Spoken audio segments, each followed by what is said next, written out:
1 minute.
Good evening.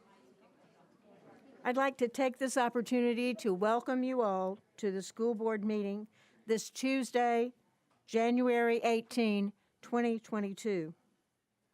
The public is encouraged and welcome to address the school board at the hearing of citizens.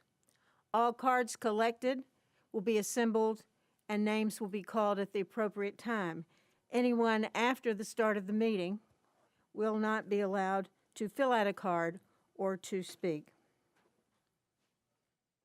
Kathy Tompkins, our board assistant and clerk over to my left, is in charge of any assistance that would be necessary, either from the collecting of cards or collateral materials that someone may wish to leave with us to review after the board meeting. And now it is with great honor that I turn our flag salute over to our student representative, Giacomo Amuti from Booker High School. Please stand.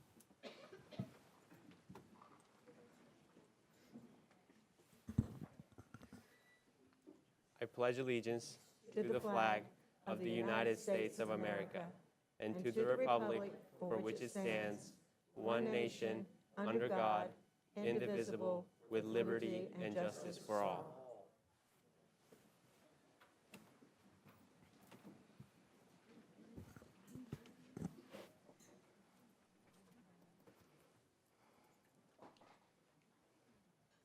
And now I'd like for everyone to enjoy a live performance featuring one of our elementary schools. Please welcome the Toledo Blade Elementary Soar Musical. Toledo Blade is one of our wonderful schools in Northport.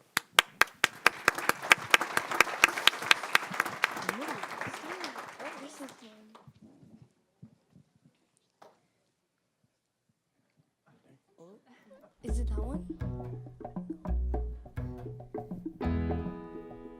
I see what's happening, yeah.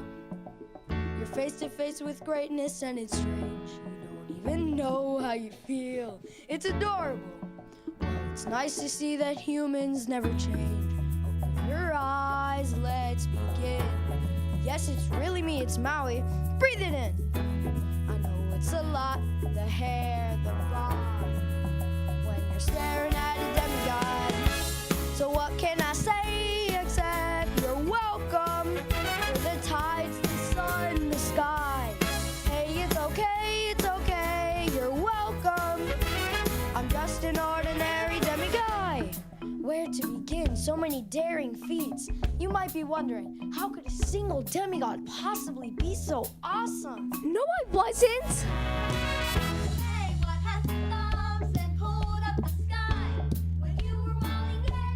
This guy.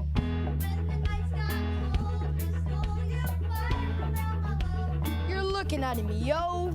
Oh, also I lassoed the sun. You're welcome to stretch your days and bring you fun. Also, why harness the breeze? You're welcome to fill your sails and shake your trees. So what can I say except you're welcome to the islands I pulled from the sea? There's no need to pray, it's okay, you're welcome. Ha! I guess it's just my way of being me. You're welcome, you're welcome. Welcome to think of it. Kids, honestly, I could go on and on like in despite every natural phenomenon.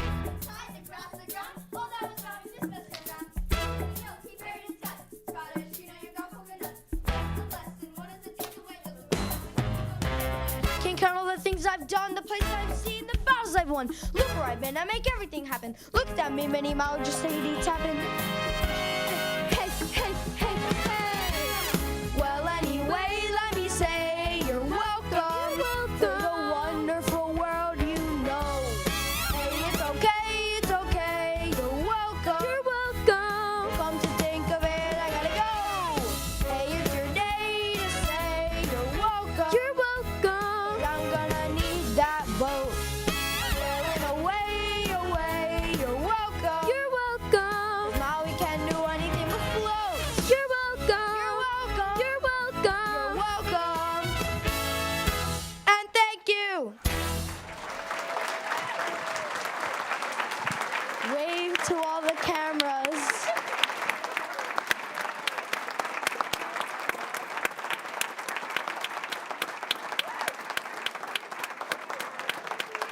Must bow.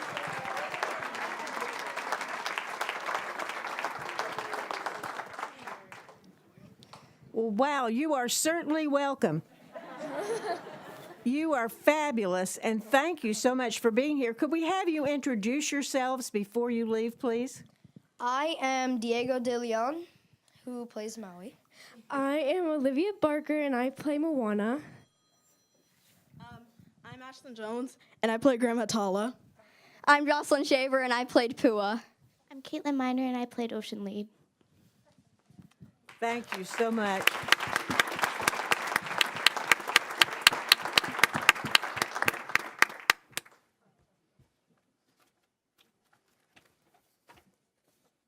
Wow, that was fabulous. And next, we'd like to have a little conversation with our wonderful student assistant, is Giacomo Muti from Booker High School. He also was a student representative for us April the 6th, 2021. And now he has 2 wonderful certificates of appreciation because we really thank him for being here again. Bye-bye. I want to just say that we want to talk specifically about a highlight that you had this year because you are the state winner of the 2021 Hispanic Heritage Essay Contest sponsored by Governor DeSantis, and you were recently awarded a full college scholarship. Whew.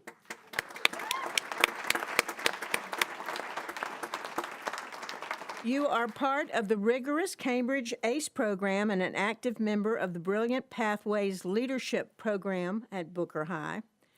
Your mentor underperforming students at Booker Middle and Booker High, and we know how important that is because they really like, young people really like to be mentored by young, creative, and transformative youth. And you have been instrumental in introducing students living in the Newtown community to the sport of rowing and to the scholarships available to them. You are fluent in English, Italian. You passed the ACE Spanish exam last year, which is not a small effort, and you took French classes at Booker High. Congratulations for all these achievements.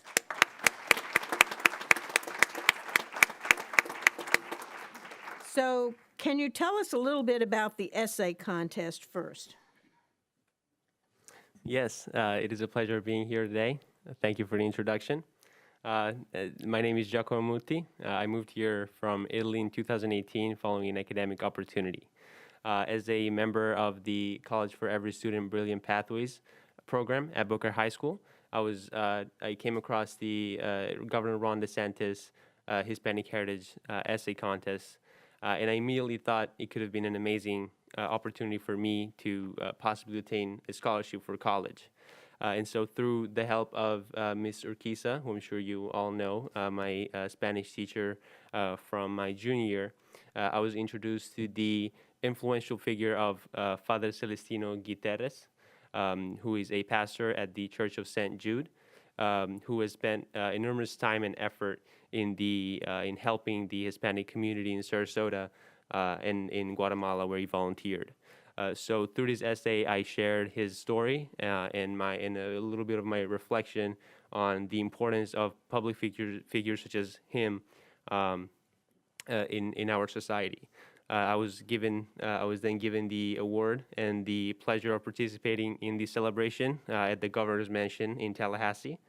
And it is all thanks to the outstanding help of Booker High School faculty, staff. So I'm here also to thank my family for always supporting me, and Booker High School, who provides me with daily opportunities and resources and programs for me to have access to these opportunities while mentoring students in need.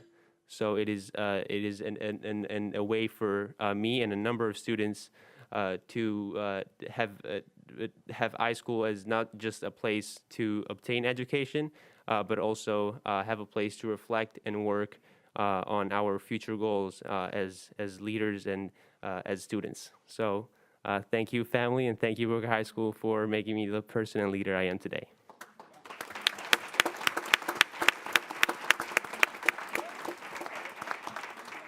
I know how difficult it must be for you to balance all of this.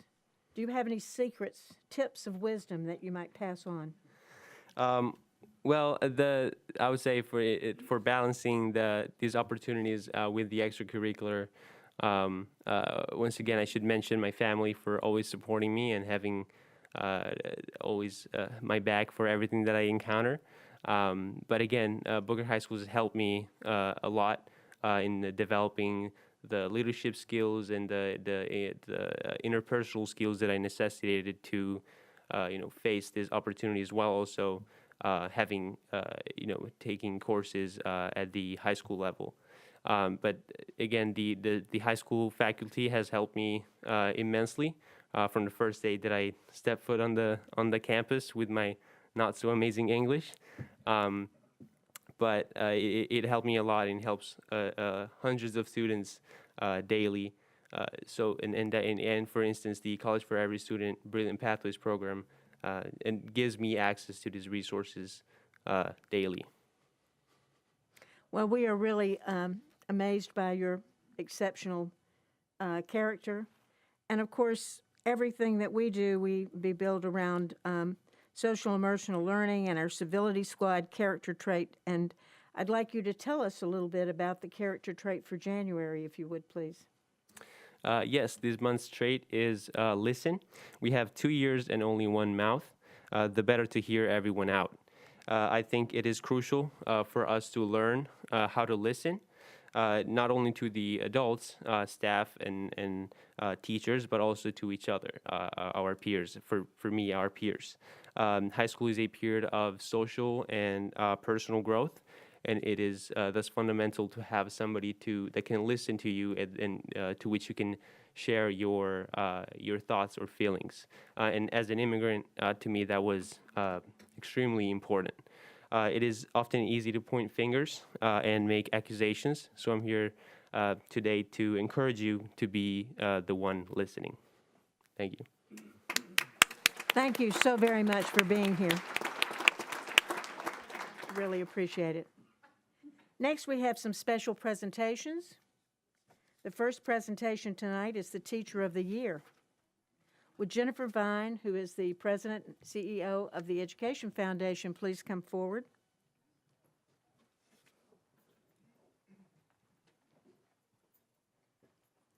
Good evening. Do I need to? Oh, it's on. Okay. My goodness. Well, it's nice to see you all again, and it's a privilege as the President and CEO of the Education Foundation of Sarasota County, coming to you really representing the donors, the supporters, the generous community and our board of directors who really stand strong in support of our teachers in our community. And it's an honor to always serve and to support and promote the annual Teacher of the Year program, which we call Ignite Education. One of the joys that we have in this program is not just every year we get to recognize the excellence in teaching that we have, and in a minute you'll get to see the one that really earned well the award this year, but it's an ongoing effort because we believe very much that the role of educators is important to the foundation of our society. It is critical, the work that they do. They are unsung heroes. And so it is truly an honor for the Education Foundation to continue to work to amplify the value of educators in our community. And we are so proud to be in the midst of many strong, highly effective educators just right in our midst. So coming to deciding who gets the anointment, if you will, for that prestige of serving as the District Teacher of the Year is an arduous task. But this year's one really stood shoulders really very strongly. And we personally think she's got a good shot at the state. I'm just saying. But with that, we felt that the most appropriate person that could do the introduction for this Teacher of the Year is a student. And so it's my pleasure to introduce Sarasota Middle School 6th grade student, Grace Toll.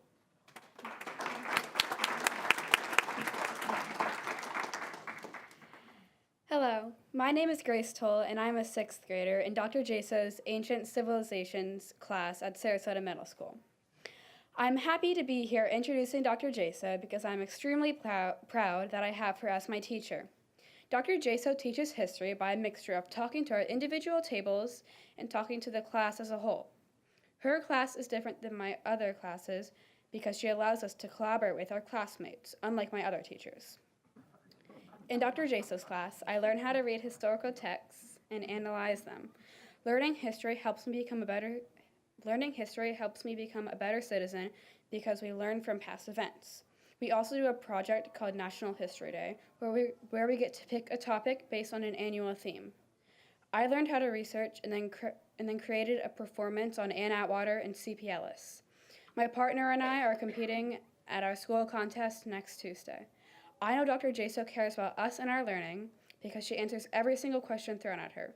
She is a great person and a great teacher, and I know if she does not win state, I will still be enormously proud. Thank you.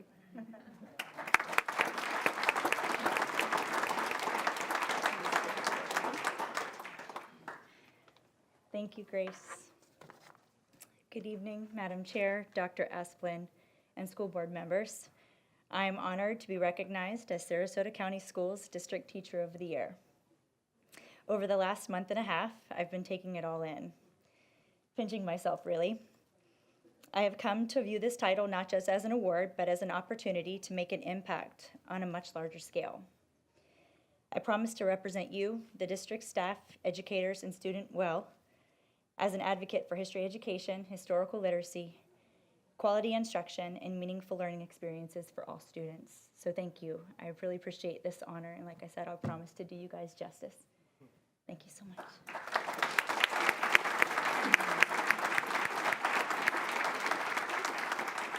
Mrs. Brown? I'm sorry, that was for the young students who did the play I had buzzed in for.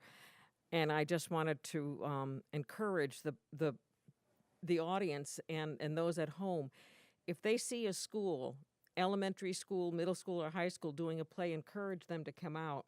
And also remind them that, you know, it's our referendum dollars that help us put music and art programs and drama programs in our elementary schools. And, you know, the absentee ballots will be going out the end of the month. And that shows what some of that goes for. Those kids did a wonderful job. And any of those elementary plays that you see at those schools, it'll just blow you away that these kids can do this. That's the outstanding teachers that we have in our school district, and that's thanks to the support of the community. That's what I wanted to say. Bridget Ziegler? Thank you. Well, I would like, again, to congratulate our Teacher of the Year. And I think and the Education Foundation, and for taking the moments to really highlight, like you say, they are unsung heroes because they don't wear capes, but they are tirelessly committed to what is the most important work in all of our minds for the future and the current of our community, our country, and so on. And so Education Foundation does these vignettes and these videos. And Dr. Grasso, you can feel your passion, like your true belief, like it's so clearly emulated. So I have no doubt in my mind why you are where you are, and we are grateful to have you. And so I thank you from the bottom of my heart. And Grace, you did an excellent job. So thank you again. Well, I'd like to say, Dr. Jaso, congratulations on being Teacher of the Year. You're going to be on a whirlwind this year. And when will it be? Next summer that we choose the Teacher of the State of Florida? I think it's a summer event, if I remember correctly. But we wish you all the best because we know that we have the best teachers in the whole state, possibly in the whole country.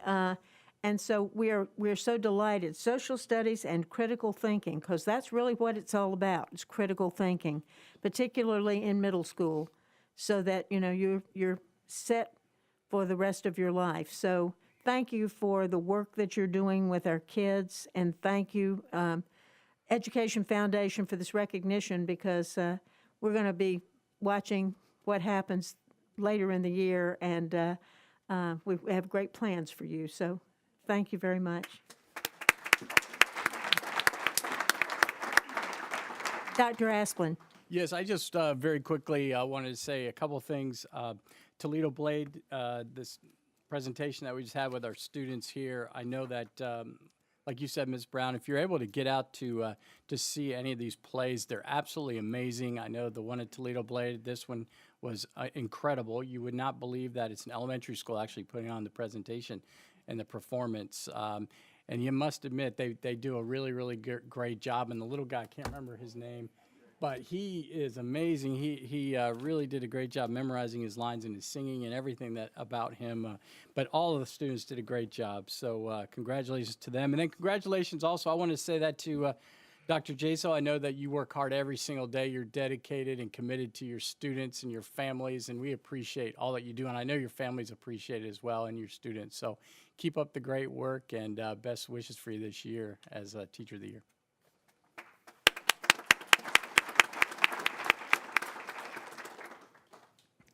Our next presentation is the ECTAC Excellence Award. Would Tara Conradi please come and approach the podium?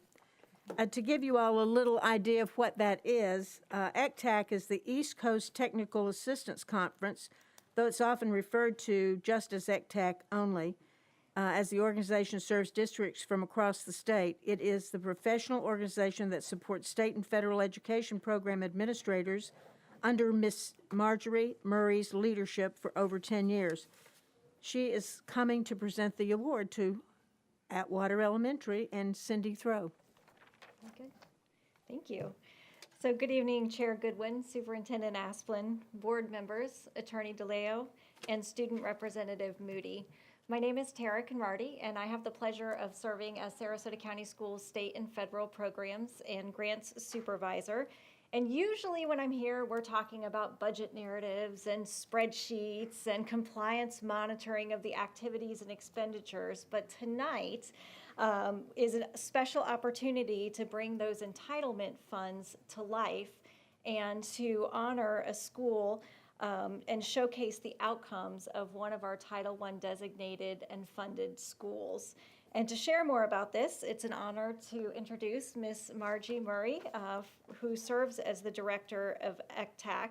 And Sarasota has benefited from this long-standing and productive partnership with ECTAC. We truly consider them an extension of our Sarasota County Schools team. So thank you so much for being here and traveling to be with us, Ms. Murray. Thank you, Ms. Conradi. Good evening, Superintendent and Board. It is such a pleasure tonight to bring this award to your district and to your school. Every year for the past 8 years, what we do is capture the school grade database when the state releases it. And with a very, very proficient team of evaluators from across the state. We filter that system excuse me, against our definition of what it is to exceed expectations.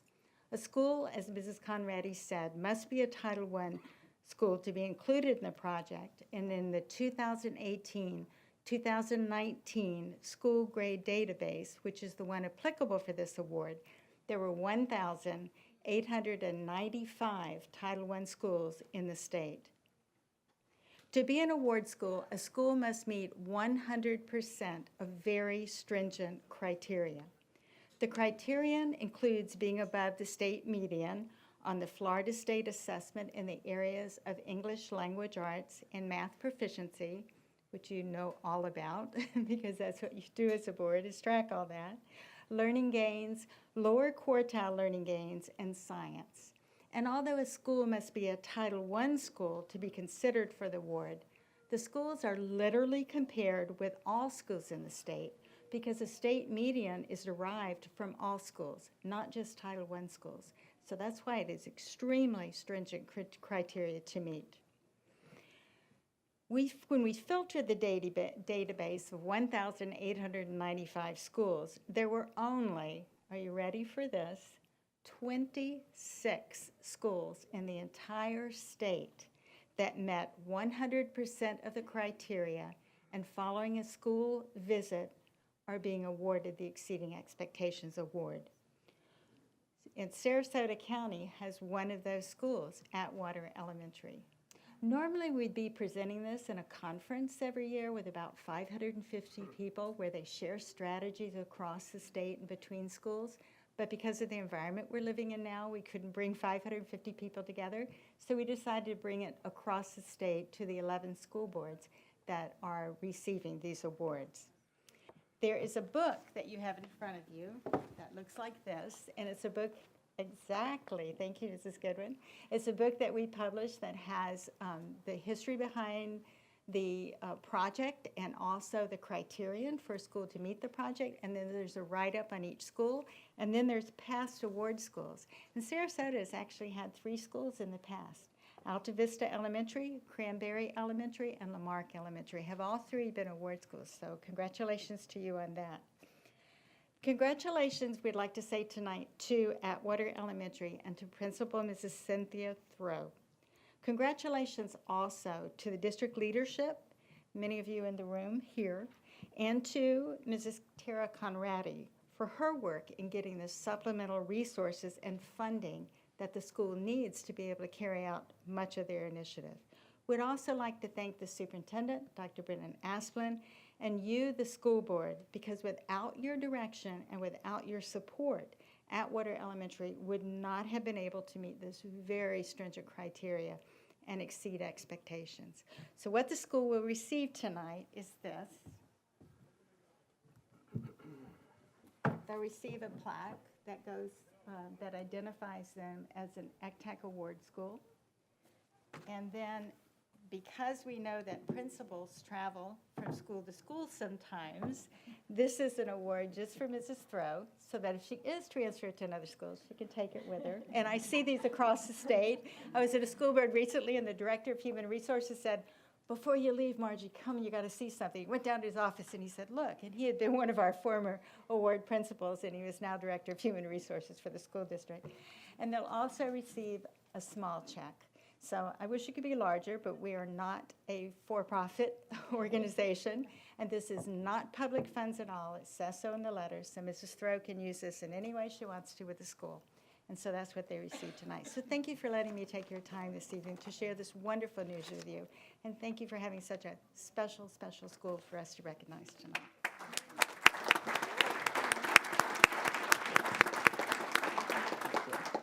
I wanted just to take a second to thank you, Dr. Asplin, and the school board for taking a chance on me 4 years ago and bringing me down from Hillsborough County.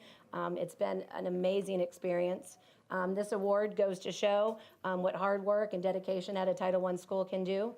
I have an amazing staff of teachers and support staff, and we're very, very privileged to be a Title I school. to bring some of those extra funds in to give our kids the support they need. So thank you. Thank you to Chris Renoff for taking a chance on me 4 years ago and bringing me to Sarasota County. It's a great place to be. So thank you.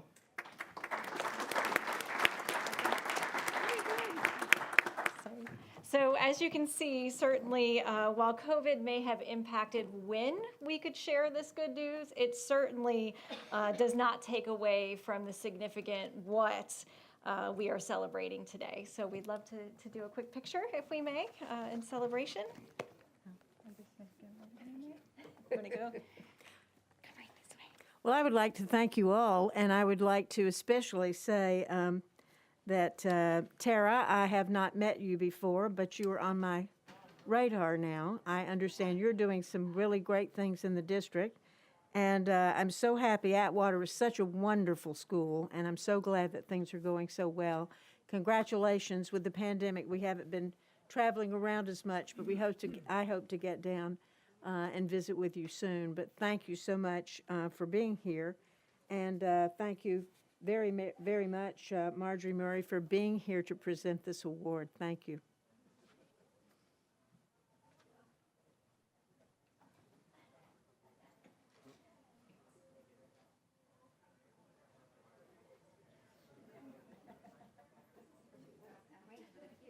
Do we want to stand up?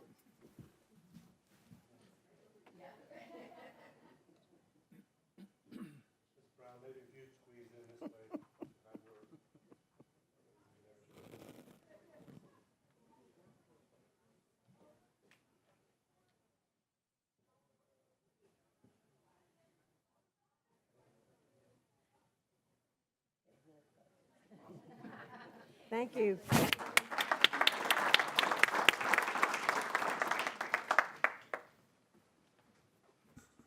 And last but certainly not least in our presentations this evening, I'd like to have Brian Hirsch come forward. Hi, Brian. And introduce the Riverview and Sarasota High School coaches and state champion swim teams. Thank you so much, Chair Goodwin, Superintendent Asplin, school board members, Attorney DeLeo, Giacomo Muti, indeed.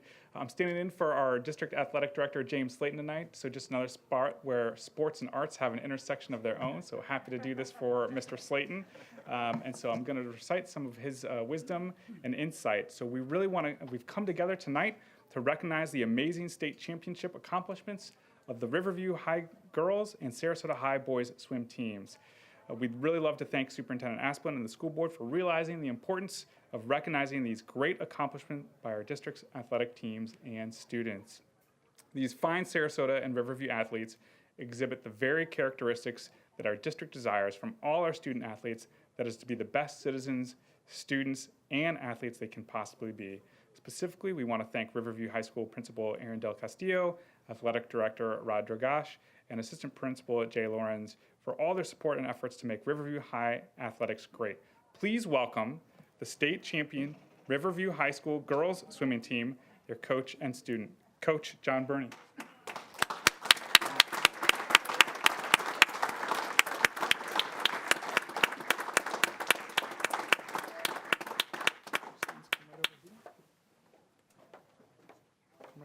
Follow this way, right there. Students, this way. Keep going. Coach. Here, you're right here. Oh, boy. Okay. Are they freezing to death?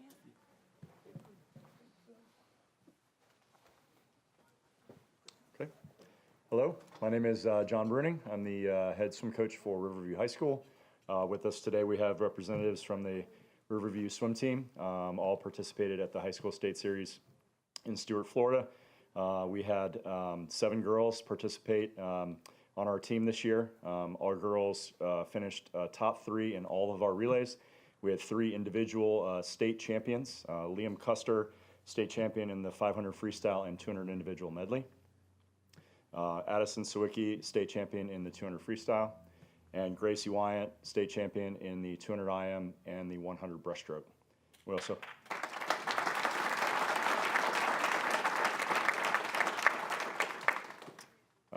we had, our girls were undefeated this year. We were champions at the Tri-County Championship, districts for FHSAA, the region championship, and state champions.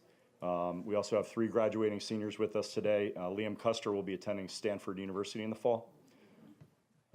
Julia Brzezowski will be attending Florida State in the fall. And Sarah Sensenbrenner will be attending University of Miami in the fall. Sarah is our team captain, and she has a few words to say.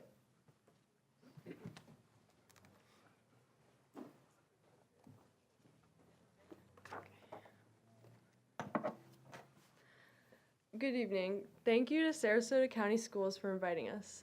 Swimming is not a sport which generally attracts a crowd, so we really appreciate the recognition. I would also like to thank Coach John, Coach Terry, and Coach O'Gorman, and also the Riverview Athletic Department. We certainly could not have done this without all of you.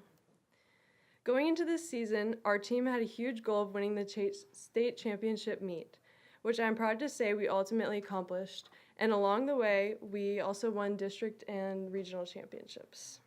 This was a difficult task as we're a small team of 7 girls, and it took each swimmer's effort, whether that be cheering on their teammates or swimming their fastest in each race. Each of our ladies individually medaled and contributed to all 3 of our relays placing top 3 at states. In addition to our achievements, I'm grateful to be a part of a team of diligent athletes who would try their best at a high school state meet even after a 2.5-hour swim practice. I know each of us will cherish this season and look back on our days swimming for Riverview as a highlight of our lives. Thank you.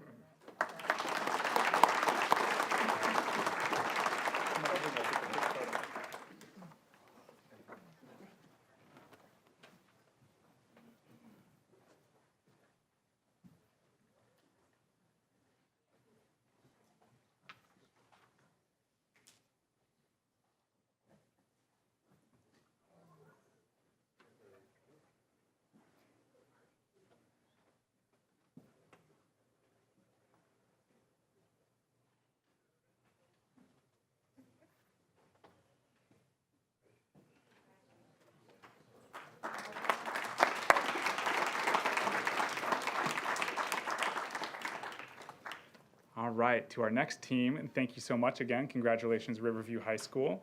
We also want to thank, as it comes to now our Sarasota High School team, we want to thank Sarasota High School Principal David Jones, Athletic Director Mark Aschenbrenner, and Assistant Principal Becky Moyer for all their support and efforts to make Sarasota High athletics great. Please welcome now the state champion Sarasota High School boys swimming team with Coach Andrew Eckhart. Sarasota High School.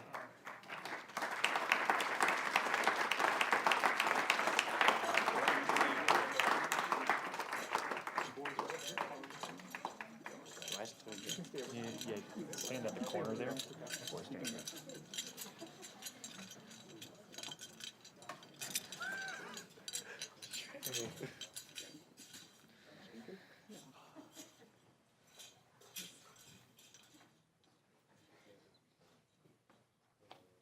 ahead. Okay. Thank you for having us this evening. I'm just going to do a quick introduction of the gentleman that we have here with us this evening. Cole Furley is one of our captains, and he'll be speaking in a moment here. Starting here on the left is Elias Korn, Lucas Simon, Casey Ayton, Liam Heary, Evan Keogh, Drew Vanden Heuvel, William Shoemaker, and Trey Izquierdo. They are the 2021 4A High School State champions. Some of the big highlights from our season: we finished the regular season undefeated, capped off with a Tri-County championship. And then from there, the championships just kept falling down. We were the district champ, region champ, and then moved on and won the state title for the 2nd year in a row, last year being in 3A and this year being in 4A. So again, congratulations, guys, and thank you for having us here this evening.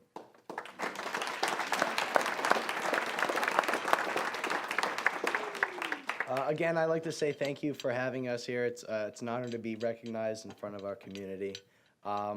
It's also an honor to represent these boys and this school for one last season as a senior. Actually, I think speaking for everybody, I'd say that this year's win was more memorable and I'd say even more meaningful than last year's. We had higher stakes. We moved from the 3A to 4A division. We had more competition. We were defending our title from last year. And then for us seniors, we were it's one last shot we have to represent our school, and we wanted to go out on top. And we had a lot of people doubted us, I think, at the start of the season because of we had the higher division, and we actually had less people going into the state series. We have 9 this year. We had 11 last year. And that was really, we went into it, but we knew what we had to do and that we had to step up. And so that was really, it was a really memorable experience. I'm honored to represent these guys. And I know next year they'll step up for the three-peat as well. How many seniors do you have on the team? That are graduating seniors that scored this year, 2. So got a good chance next year as well. Yeah, definitely got some young guys. Where are the seniors going to school? Are you ready to announce that? Or because I know for a while you weren't saying it. Yeah, no, I'll be attending MIT next year. Thank you. I'm not surprised. Thank you. And Great. Wonderful, wonderful. Oh, that was it. Okay. I had more.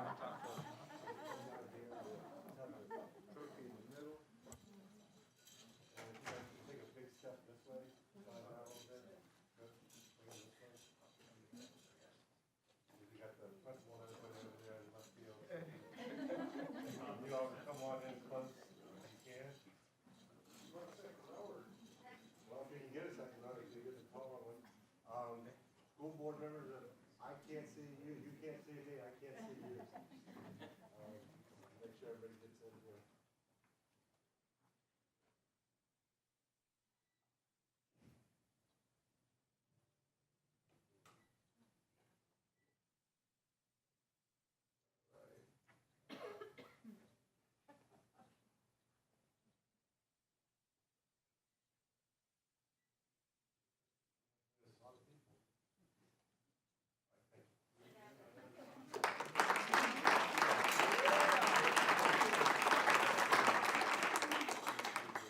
Thank you. And that concludes our special presentations this evening. Thanks so much. Thank you, Mr. Hirsch.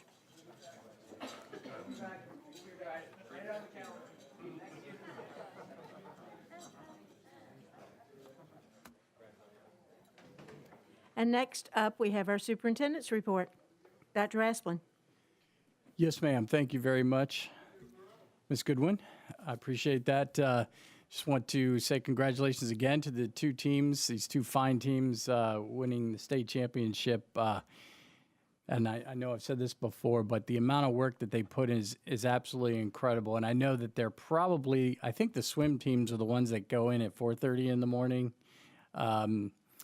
Just amazing that they can start their day that early, but also with all their schoolwork and then their swimming, and then I know that some of them work and they have social lives and things of that nature, and trying to fit all that in, it's just pretty amazing. They do a great job and their dedication shows, and congratulations again to both teams. I just have a few items here in the superintendent's report. First of all, as everyone knows, yesterday was Martin Luther King Jr. holiday day, and I know there were many events going on around our city, but I did want to recognize the West Coast Black Theater Troupe. I know that they had an amazing presentation that they put on yesterday, and I actually saw it virtually.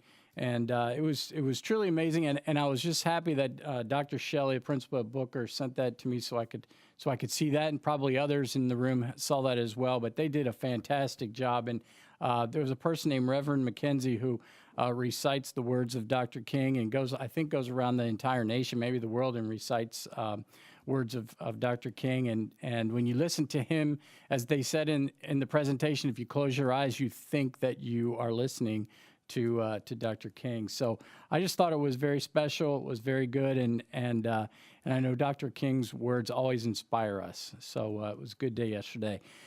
Today is National Maintenance Workers Day, and as you know, we have many schools in our district, and our maintenance workers do a wonderful job on a daily basis of keeping all of our schools up and running and clean and in good shape. And the renovation that takes place on our schools is fantastic, and that's why we have amazing facilities.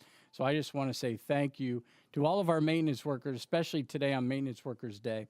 Also, just a reminder to everyone that the referendum renewal vote is on March the 8th. Just keep that in mind. You know, it's not a tax rate increase. It's a mill on your property value. So as your property value goes up, that dollar amount goes up. But that helps our school district in many ways. And one is the 30 minutes a day of extra instruction that we have here in Sarasota. And that equates to really 18 days of extra instruction per year. So if you're a student and you're here throughout your entire education career, you do pick up an extra year of instruction here in Sarasota. And so we want to keep that going. It also pays for 600 of our teacher salaries. The music and arts programs are also funded, among other things. So just keep that in mind when March 8th rolls around and the vote is out there. Also, the 14th annual Celebrate Literacy Week Florida is January 24th through the 28th, and this is brought to us by the Florida Department of Education in partnership with the Office of Early Learning throughout Florida. And this year's theme is Launch into Literacy, Blast Off into New Worlds.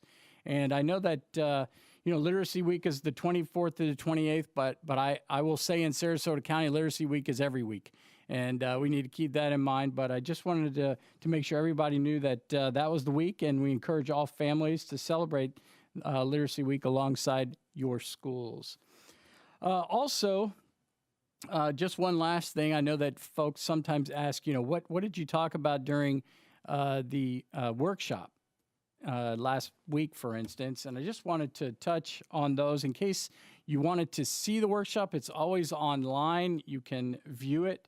But a couple of the topics that we talked about were career and technical education programs here in our district at our high schools and at STC. We talked quite a bit about that and all the different programs that we offer in the career and technical education area. The process for challenged materials and books. So those materials and books that are challenged by parents or people in the community. We do have a process that we go through, and we describe that process as far as looking at challenges to books and materials.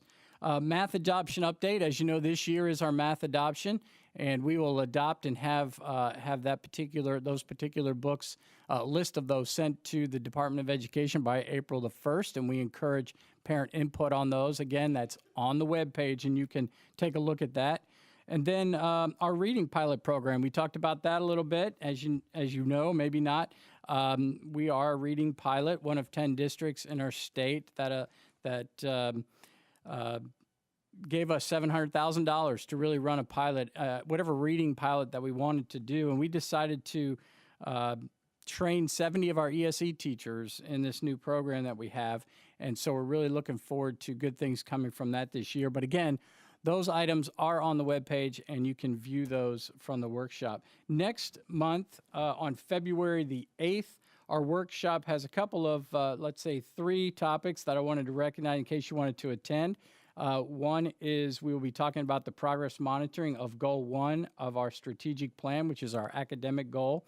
So we'll be talking about the progress monitoring piece there, and some of that includes the iReady data, because as you know, we took the second diagnostic right before the break, and we have that information back now that we'll talk about. And then also one of our charter schools will be reporting out as far as their plan to move forward. And then our fire training program, we'll be talking about that as well and working with the fire department. So if you want to listen to that, again, that's on February 8th. And I know we'll talk a little bit more about the strategic plan when we get to the new business section of our agenda tonight. So with that, that's the report. Thank you, Dr. Asplin. Next up, we have our hearing of citizens. At this point in the meeting, we'll be going to hear from citizens wishing to speak who have completely filled out and submitted a citizen's card. In the future, and there was someone who did not complete the card tonight, but I will allow that person to speak, but in future meetings, we will not. You must complete the entire card. Further, speakers addressing the school board shall not make remarks which are irrelevant to the business of the school board or which are abusive, threatening, defamatory, obscene, profane, or otherwise of a disorderly nature. As such, it is not a forum for attacking individual employees or school board members. Any such complaint should be submitted in writing to the superintendent.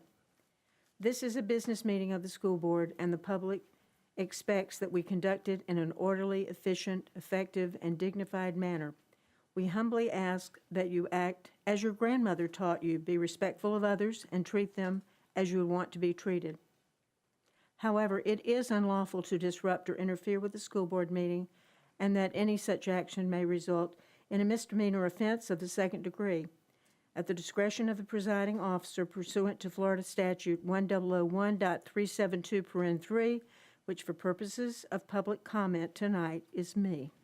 Any individual who interferes with the expeditious or orderly process of this meeting will be removed. Finally, a public servants elected by the people of this county, we listen with open minds and open hearts to your comments, and we respect your First Amendment right to freedom of speech. And as a citizen of this great country, you must understand that your rights are not absolute. So you are free to speak your mind, but you cannot defame an individual or yell fire in a crowded theater.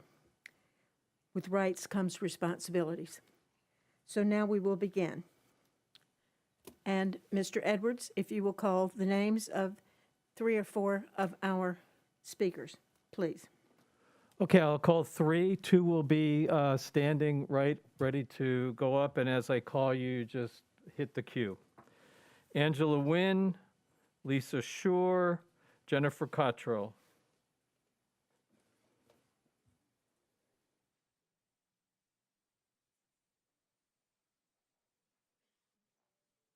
Hi, my name is Angela Nguyen, I'm sure as you guys know, and I am a proud mother of a 9-year-old who attends a Sarasota County public school.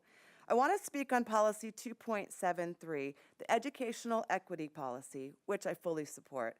I would first like to mention that this program was developed to abide by Florida statutes. Our district was mandated to create this policy and implement it in our schools. I would like to highlight a few key points of policy 2.73. For some reason, this policy has been a controversial subject. It appears that people are frightened when they hear the word equity. The definition of equity is the quality of being fair and impartial. It baffles me how anyone would be able to find fault in those qualities or that approach to life and interactions with others. Equity in education means that each child receives what they need in order to succeed to their highest potential, both academically and socially, regardless of their status in life, their beliefs, what they look like, or who they love. Another aspect of this policy, which seems to act as a boogeyman to some people, is the term social emotional learning, or SEL. SEL helps kids learn how to best work on things like coping with their feelings and setting goals.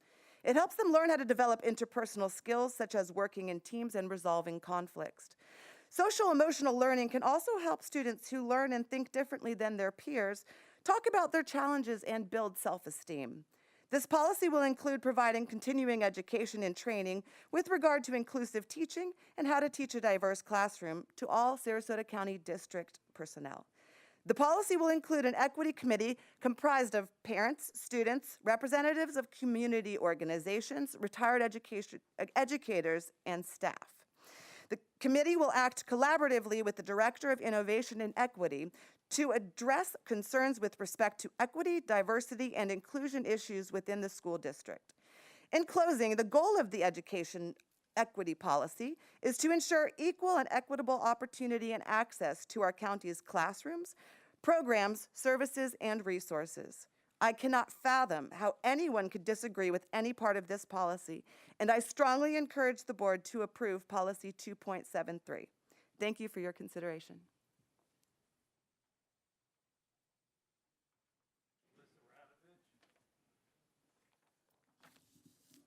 Thank you for the opportunity to address the board. My name is Lisa Shore. I'm the mother of a child here in the Sarasota School District. Lately, there's been a lot of media attention and public discourse about book banning and censorship in our public schools. I'm addressing my comments tonight only with respect to materials available to students in our school media centers and not instructional materials such as textbooks. School Board Policy 4.30 lays out the procedures for challenging materials, and I encourage everyone to read it. With respect to books and media located in school media centers, this is a sensitive issue since any two individuals may have polar opposite opinions on the suitability of a given book for a given age group. I support the idea that only the parent should make the decisions regarding supplemental reading materials for their child. But that also means that you do not have the right to limit the reading materials that others might deem acceptable for their child. Parental rights are for all parents, not just a select few. Yes, you heard me right. That decision should be made only by the child's parent and for their child only. I watched the school board workshop that was held on January 13th, and I was very pleased to learn that there are in fact procedures in place for challenging materials housed in the library or media center that a parent might deem unacceptable with respect to their child. The first place to start, as I understand, is at the child's school, not at the school board meetings or with the school board. The parent should contact the school personnel with a list of books or other media that their child should not be permitted to access. My understanding is that then the child's library account would be flagged so the child would not be allowed to access any materials that their parent or guardian deems inappropriate. There's no need to remove books found objectionable by certain individuals from the library shelves when individual parents can self-censor for their own children. Please don't attempt to censor the reading materials for other people's children. That would, after all, be an infringement on their parental rights. Thank you.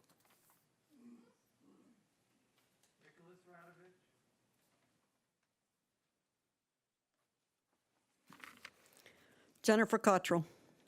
Good evening. I hope everyone had a wonderful break. I discarded my original speech for tonight because some things have happened recently and I feel the need to share because we always hear the negative and this is very positive. I want to take a moment to share an experience we had recently. As many of you know, my son has been suffering from some seizures in the past few months. As of late, they have been getting worse and more frequent. I would get a call that he was seizing and to get there ASAP. On 2 occasions, they had to call an ambulance because they were so bad. Upon receiving the call, I would rush to the school and would arrive as the nurse and staff were attending him. The other day, I got the call that they were going on longer than normal, so I rushed to him and actually beat the ambulance. When I arrived, I witnessed 2 teachers, both have my son in class, an aide, and the nurse all sitting beside him, trying to get him to come to. These teachers were holding his hand and communicating with him the whole time. One took off their jacket and placed it under his head to keep him from hurting himself. They were taking care of him like he was one of their own. As a parent who was frantically trying to get to my son, I was forever grateful for their actions. Once I got to him, I was able to get him to open his eyes. Later that night, he told me everyone that was around him during the seizure and what they were saying. He could hear everything that was going on around him while he was unresponsive. He couldn't believe how much support he was given by the teachers and staff. The teachers, nurse, administration, resource officers have been a godsend to us. They know exactly what to do to keep my boy safe until I arrive. Prior to break, we had 3 students who stepped up and took over when a substitute froze. The teenage boys knew exactly what to do to help my son. 2 stayed with him to keep him safe while the other ran for help. Those fine gentlemen's names were given to Mr. Cantis right before winter break, and he sent them each letter to thank them for stepping up and doing what was right. It's against policy for me to mention those 3 young men by name, but they know who they are, and I am forever grateful. As for the staff, I want to send a special shout out to Miss Gweno, Miss Cohen-Rowe, an aide by the name of Nikki, Officer Woodworth, Officer Finnegan, Dr. Wasserman, Dr. Little. Those folks jumped into action immediately, and I know my son is in good hands with those folks. That 5-minute drive for me to get to him seemed like it took forever, but I knew he was in good hands until I got there. Not only do they take care of my son, but they have shown me so much support when I was wanting to crumble. Last week, the administration jumped in and came up with a plan for how to move forward. They all sprung into action with less than 4 hours, and we had a game plan. I haven't seen folks move so quickly to make things happen. This goes to show that even when we disagree at times on things, we can come together for a common goal. That goal was the safety and education of a student that has developed a serious health issue. We have been fortunate to have such awesome teachers, and they have worked with us during these trying times to ensure my son has everything he needs. They have shown true compassion not only for my son, but for our situation, and I want to thank them all.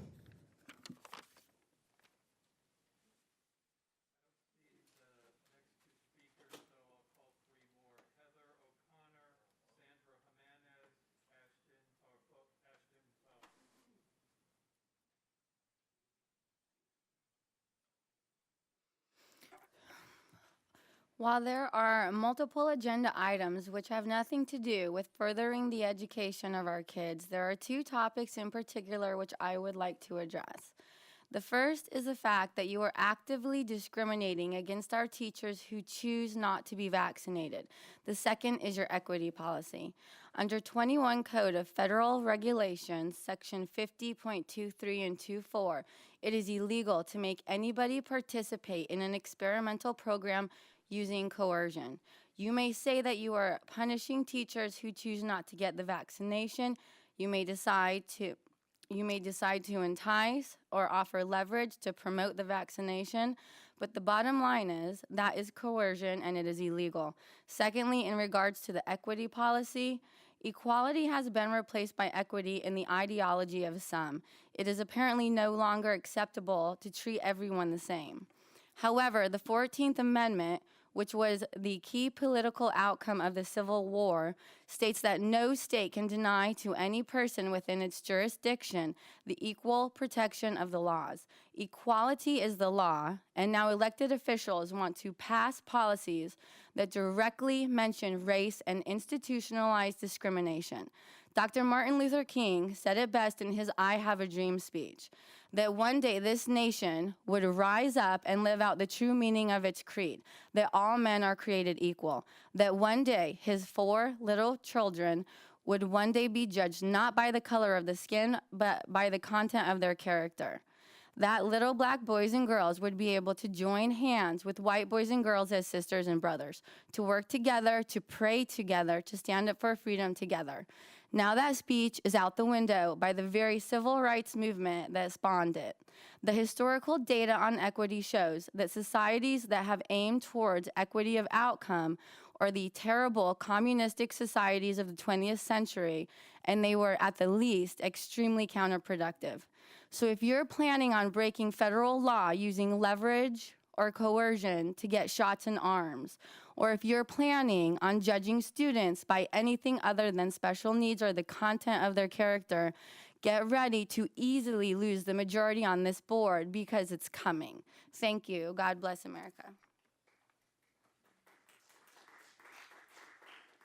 Excuse me, that person didn't say their name. Yes, I asked about that. Melissa Radovich.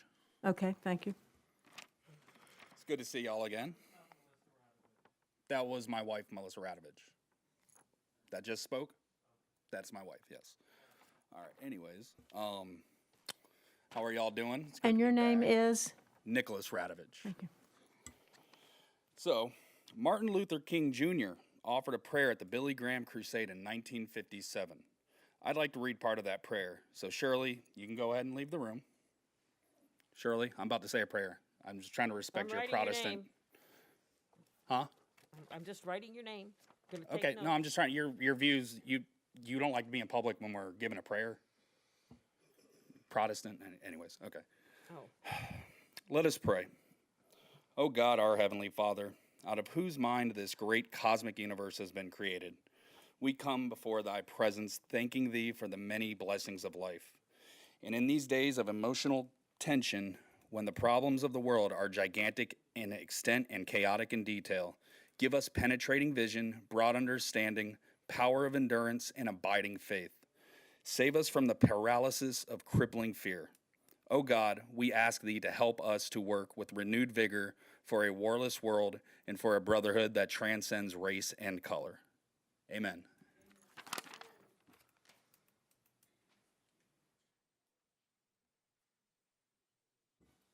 Heather O'Connor, Sandra Jimenez, Ashton Beaudry. I ask that you queue up here, not stay in your seat, but queue, so that we know that you're here. Okay. My name is Heather. I'm a taxpayer here, so no. Heather, what is your last name, please? O'Connor. Anyways, my name is Heather. I'm a taxpayer here, so no, I will not be giving my personal address or my identification. Now more than ever, we must challenge the growing tyrannical power of our public school system and the board's attempt to change board policy by reducing the time parents have to voice their concerns. Specifically, reducing their time from 3 minutes to 2, and asking parents to provide personal identification of their residency. This will further alienate the parents and cause more division and animosity than even exists today. Need I remind the board majority, and you know who you are, that the school board works for parents, not the other way around. Parents feel locked out of the system where they have no control, they have no say, and there is no transparency, such as the work session that was on January 13th, which was not available online as of yesterday. Unfortunately, you as the board have created this problem by not listening to us parents on a number of issues for well over a year. So now you must deal with a record number of angry parents voicing their concerns about their children. Your solution to this is to now cut the time instead of addressing the root cause of the problem, such as mask and vaccine mandates, SEL, formerly CRT teachings, Black Lives Matter fundraisers, and the list goes on. As Reagan once said, there are no easy answers, but there are simple answers.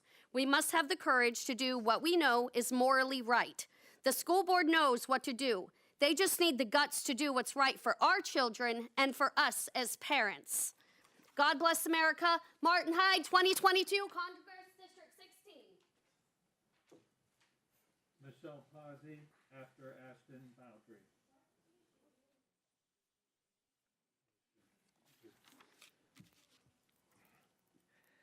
Hi, my name is Sandra Jimenez, and I have 2 grandchildren in the Sarasota County School District. I am here to share some observations learned from watching and listening to parents at board meetings and board member workshops over the past 6 months. Since August, when the misguided mask mandate was forced upon the parents without an opt-out option, in violation of Governor DeSantis' executive order and Florida state law, the board majority has failed to respond to any of the parents' other concerns that had been voiced since then.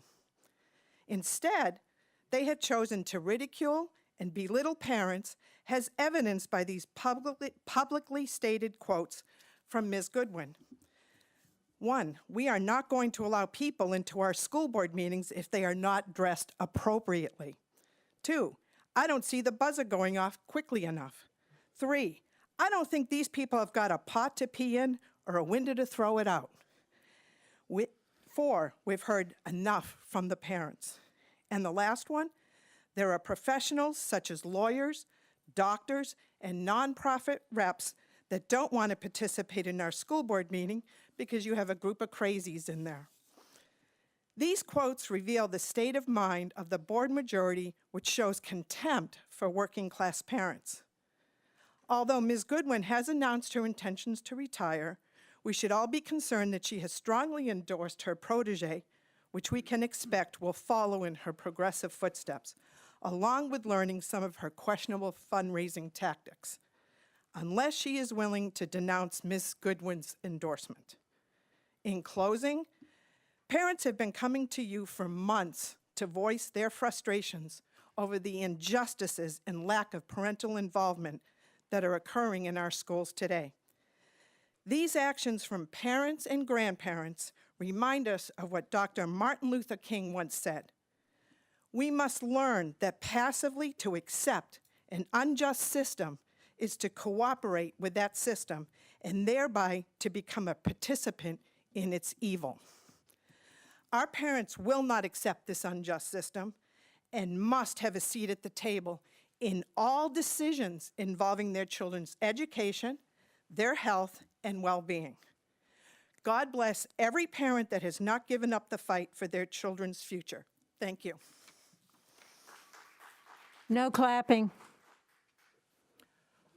I'm going to try this again. So this must be Ashton Baldry. I'm asking people to come up to queue so that they can be ready. So after Ashton is Michelle Posey, James Howell. Hi, my name is Ashton Beaudry. I stand before you tonight to talk a little bit about the strategic plan. I was wondering who exactly the strategic plan was designed for. Was it for all of the children or just a certain group of children? If you have been paying any attention this past year, you know that the students are not the majority of our school board's #1 priority. Rather, they are a pawn piece in this awful game of chess being played in our district. Now let's quickly go over some important details included in the strategic plan. Goal 2, foster a healthy, supportive learning environment for all students. Strategy 1, enhance social emotional learning and supports provided to students to promote belonging, dignity, and inclusion. Parents, look up what social and emotional learning is. Goal 3, recruit, recognize, and retain a premier workforce. Strategy 1, enhance recruitment efforts to attract qualified and diverse applicants to decrease vacancies in all departments. So I guess white teachers shouldn't apply because they aren't diverse. May I make mention that Corey Gordon was hired to write this plan, and she advertises on her business page a promise to make irreversible culture changes. She also brags about working on the Bill and Melinda Gates Foundation. I thought we were removing politics off the board. The three amigos on this board have only driven our district further into the mud this past year while begging for their referendum money. It reminds me of an abusive relationship. The board is the abuser and the families have become the victim. You guys spent over a year ignoring us and now you want to ask for more money? Your enrollment rate dropped, and I don't know if you noticed the increase in traffic or not, but people are moving to the free state of Florida at rates never seen before. The district is out of control, hiding information, and the state needs to step in and investigate. I'm going to leave off with a quote by Napoleon. Never interrupt your enemy while he is making a mistake. Thank you. Geraldine Moulton Rooney.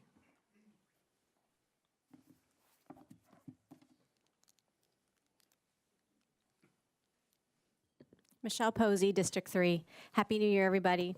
I thought it was really nice to see some positivity come out early on in the board meeting, and I just wanted to say, in this new year, it dawned on me that we can both applaud our successes and confront our failures. I think if I speak about a success, that doesn't mean that we don't have things to work on.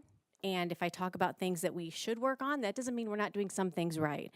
So today I wanted to briefly talk about the workshop. I know we talked about some challenges to the reading material and curriculum choices. Mr. Edwards alluded to the fact that most of this is not done deliberately.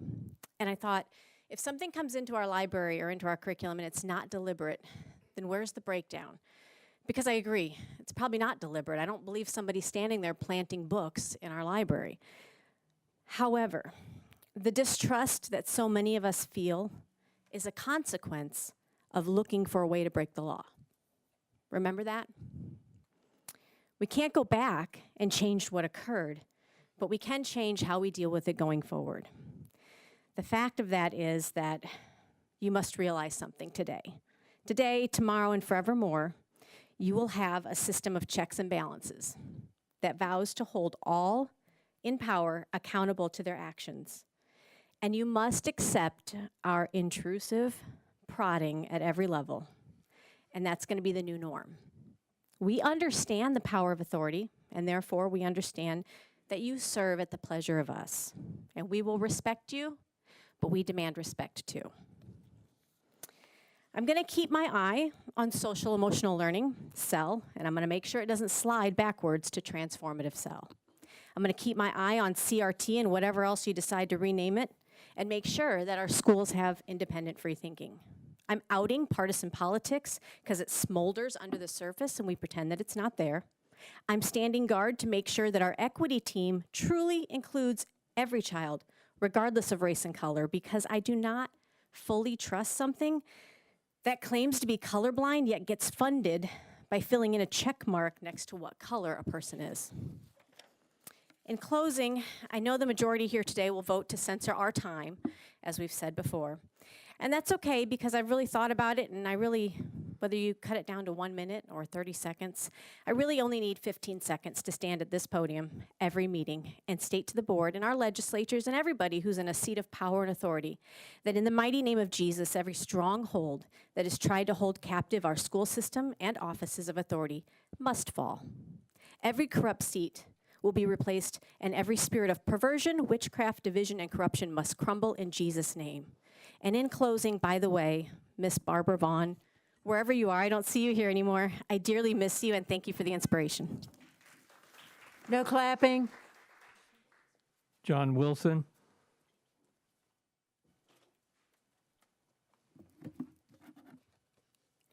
Good evening. I'm here today representing many parents of many different backgrounds to express to you our great disappointment in the proposals you are putting forward today. Understand that we have done exhaustive research and are wise to your agenda, but that is for a different day. The programs you are promoting are anti-freedom, anti-liberty, and downright anti-human, and do not belong in our kids' education. They are like all propaganda, spun and painted with sunshine, lollipops, and unicorn titles and phrases like equity and unity, which promotes the exact opposite, an inverted reality, promoting division instead, or embracing our differences, which only serves to highlight our differences and promotes degeneracy. And when an actual difference of opinion is expressed, you are labeled racist or homophobic or whatever the unkind word is of the day is. This is the exact opposite of true liberty and true freedom of thought and critical thinking. What you are teaching is group thought and cult-like behavior. We are here also to remind you of the damage that you have caused our children and families with the various mandates and other ridiculous protocols you enacted illegally under the guise of safety and for the greater good. We haven't forgotten that. Eventually, you will have to deal with the ramifications of your own actions, both socially and politically. We, the parents, are not going away. We're not going to quit. We see your agenda for what it is, an attack on our families, liberties, and freedoms. We know where and to what your agenda leads to. Soon, you will bring to a vote the further control and limiting of our free speech. I can only imagine it is to mitigate the backlash of whatever agenda you have yet to reveal. Let me just say that the beauty of our birthright, that of our freedom to exercise our right of free speech and thought, is portable and isn't confined only to this building. I urge you to reconsider all of these globalist proposals and change course now. We have a wonderful community. It's filled with many different cultures and backgrounds.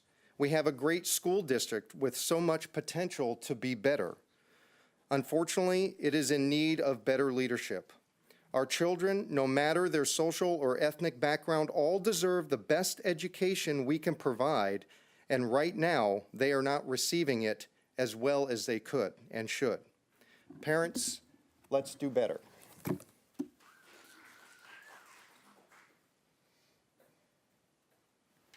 Good evening.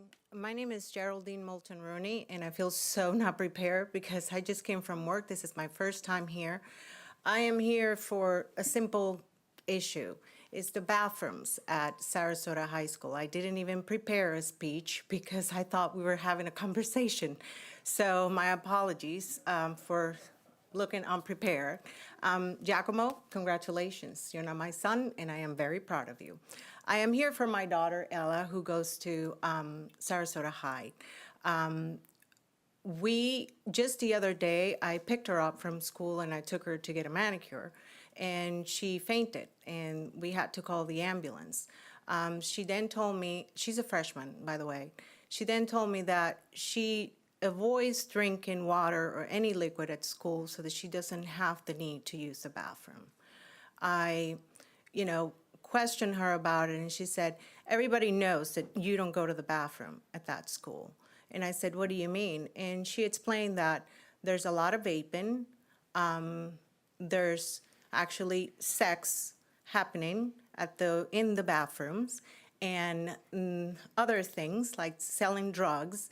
And that I find out from a friend who had 2 children who went there, and I she told me, yes, that's like a happening thing. And my kids never went to the bathroom in 4 years. I couldn't believe that. And I said to her, why you never called the school or said anything? Well, we don't want our kids to be labeled. I'm like, well, my daughter knows that doing the right thing and standing up for what's right will earn you many labels, but that's what we do in our family. And I am here just because I want to know if there's anything being done to fix the bathrooms. This is no longer about dirty toilets or missing doors or broken sinks. It's about safety. You have a lot of girls who I've spoken, friends of my daughter, who are not here today because, again, they don't want to be labeled. So I'm giving my face for all those girls so that they can feel safe in the school that they go to. I think that's just the one thing that we should all strive for. On another note, there are kids and parents that I spoke that are like, yeah, we're just going to take them out at the end of the year and take them to ODA. I could probably do that too, but that's not the message I want to give my daughter. I want my daughter to stay there and see that she matters, that everybody else matters, and that all of you are going to do something to fix this situation. Because she can go to ODA, but you have another 2,000 kids in that school that can't go to the bathroom. So, light and sweet, I hope something gets done. And I hope I don't have to come back here for this. I hope something gets done soon. Thank you. Marjorie Peter, Carolyn Johnson. John Wilson. So I heard Jane say that we had the best teachers in the state. Does that include the unvaccinated teachers? I have a problem with that because we haven't been including them. You know, and then I hear that the referendum is for the arts, and I see that. I see a lot of the referendum money spent for the arts. But what I don't see is the scores, the kids' test scores, reading scores improved. But I've seen the stages and the halls and everything else explode, except for reading and writing literacy. So, you know, over the 11 years that you've been here, Jane, and the 15 that Shirley's been here, the achievement gap on the lower end schools has been exactly the same. And I am so looking forward for something different. So let me tell you what we're not interested in having. I'll give you a couple examples. Principal of Booker High School since 2011.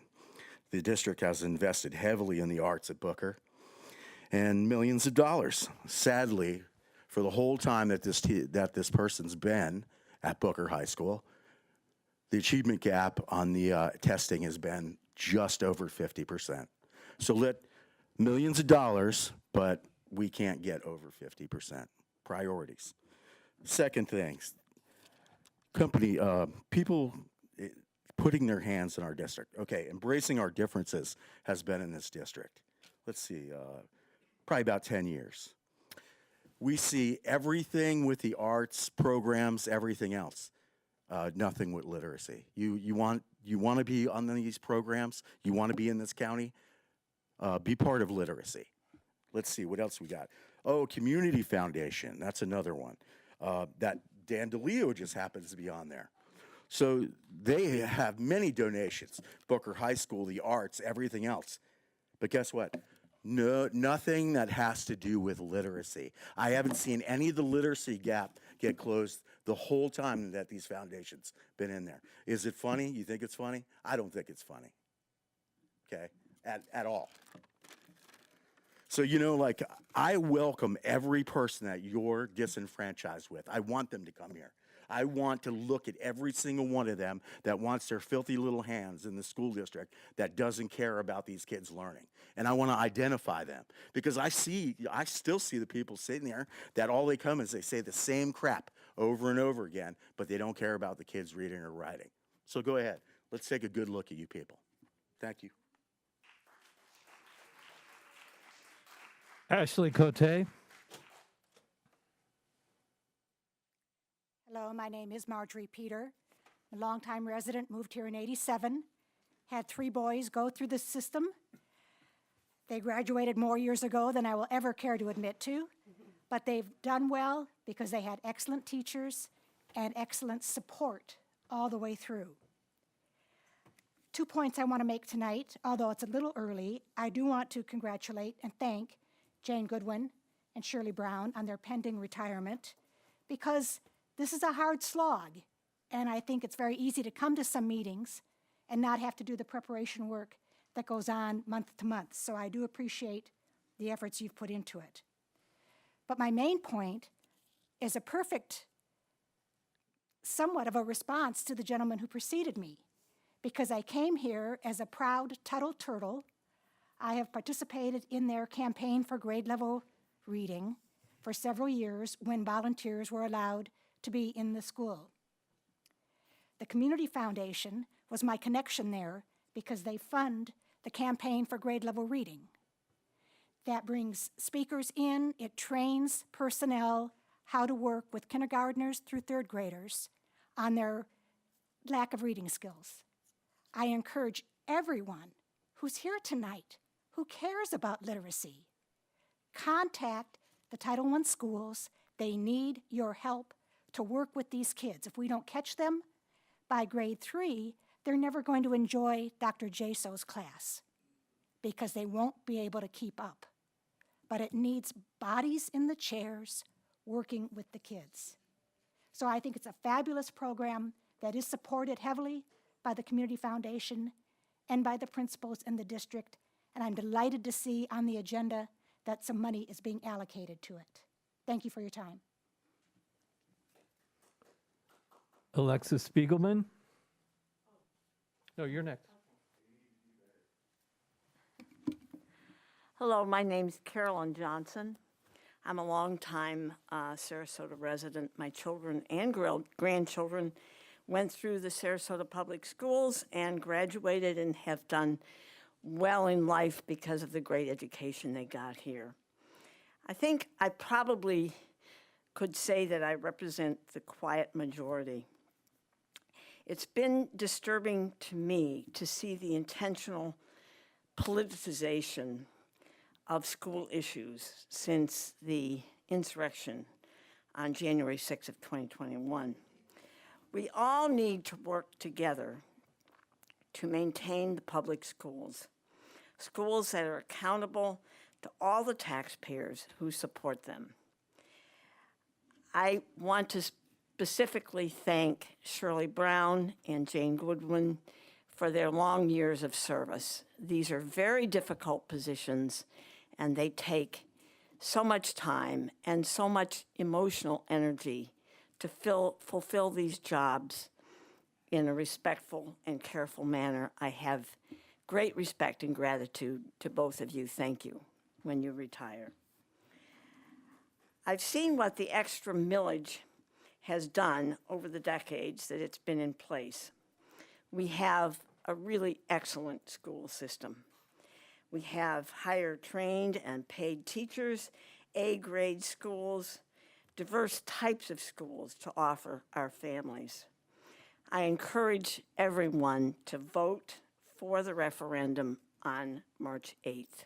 Thank you very much. Carol Lerner?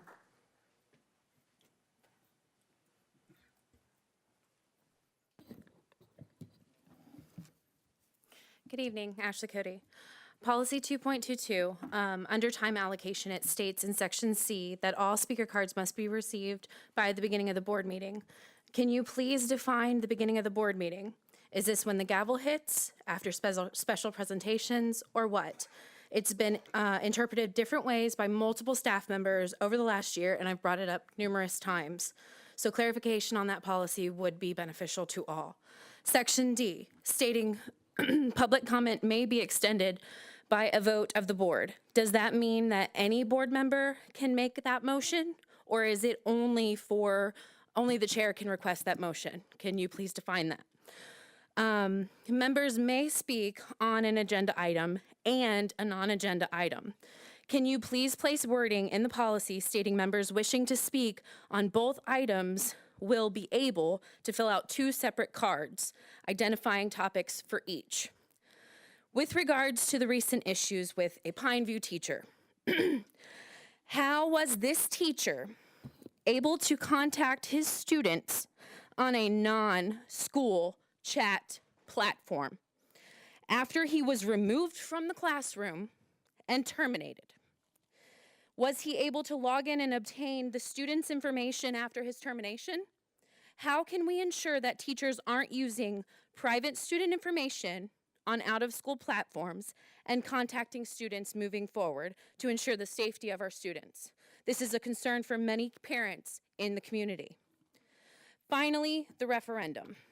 If you are worried about the referendum passing, maybe you shouldn't sit in a board workshop about how to throw members out of the community, out of the workshop, or out of meetings. That's just common courtesy. It is tit for tat lately, and many of us are disgusted by it. We're here to help. I've said it before, we want to help, but when it's constant bashing of parents up at the dais, it's sad, and we don't want to work with you. And that's a problem moving forward if you want more money. Thank you.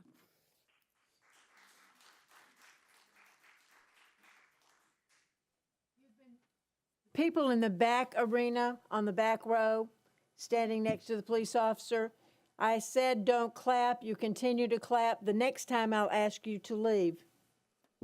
You've been warned. Good evening, members of the board. My name is Alexis Spiegelman. I'm the chapter chair of Moms for Liberty, Sarasota County. I'm here to talk to you today about the purchase of Neola. I have to say that the reasons given by our board during the workshop for committing to purchase Neola, a program that costs almost twice as much as the program we already have, seems at best just disingenuous. Some of the reasons that we were given included using Neola's policy templates with a projected cost of $94,000 versus NEFEC, our current program that costs only $68,000, will require less hours of staff time. However, later in the conversation, we were told that not only would this still require staff hours, but it would also call for a new project management position to be created. Ms. Brown emphasized the importance of the program, insisting that we must ensure our policies are in compliance with state statutes. However, our current policy, 2.22 Section 4, currently states that copies of the agenda for regular meetings shall be made available at least 7 days prior to the scheduled meeting date to the public. I do not believe that this board policy has been consistently held. Policy 2.27 Section 1 of the board policy regarding special committees states that all meetings of the school board committees shall be open to the public. This policy has not been observed by the Equity Committee, which has been operating in secret since its inception. Most people do not even know who is on this committee. The meeting minutes, well, those are confidential too. I have personally requested meeting minutes from Dr. Moore, and I was told that she could not publicly provide those meeting notes because what is contained within the minutes is just too complex for the rest of us to understand without their help. This is the same board that publicly contemplated, and to quote Mr. Edwards, how to break the law regarding the illegal mask mandates. This is the same board whose majority decided to thumb their nose at our governor, the Department of Education, the Department of Health, emergency rules, to elevate their personal will above the will of our constituents and the rule of law. These are only a few examples, but I must say our policies are only as good as the willingness of our board to follow them. Not only when the policy happens to serve a particular interest of their own. Rules for me, but not for thee is a sentiment that runs contrary to our system of government. We also heard that we would save money on our attorney costs, however, because Neola has attorneys on staff. However, later in the conversation, we learned that the basis for that statement was that the new group had attorneys on staff. So basically, we're agreeing to pay less for legal counsel with the hope that we will not need it. If that is the case, why not simply look at the options that are already available to us? For example, instead of replacing a program that we already have with one that costs twice as much to get less expensive legal assistance, why not negotiate your rate with your current attorney and spend the remaining amount on hiring more teachers?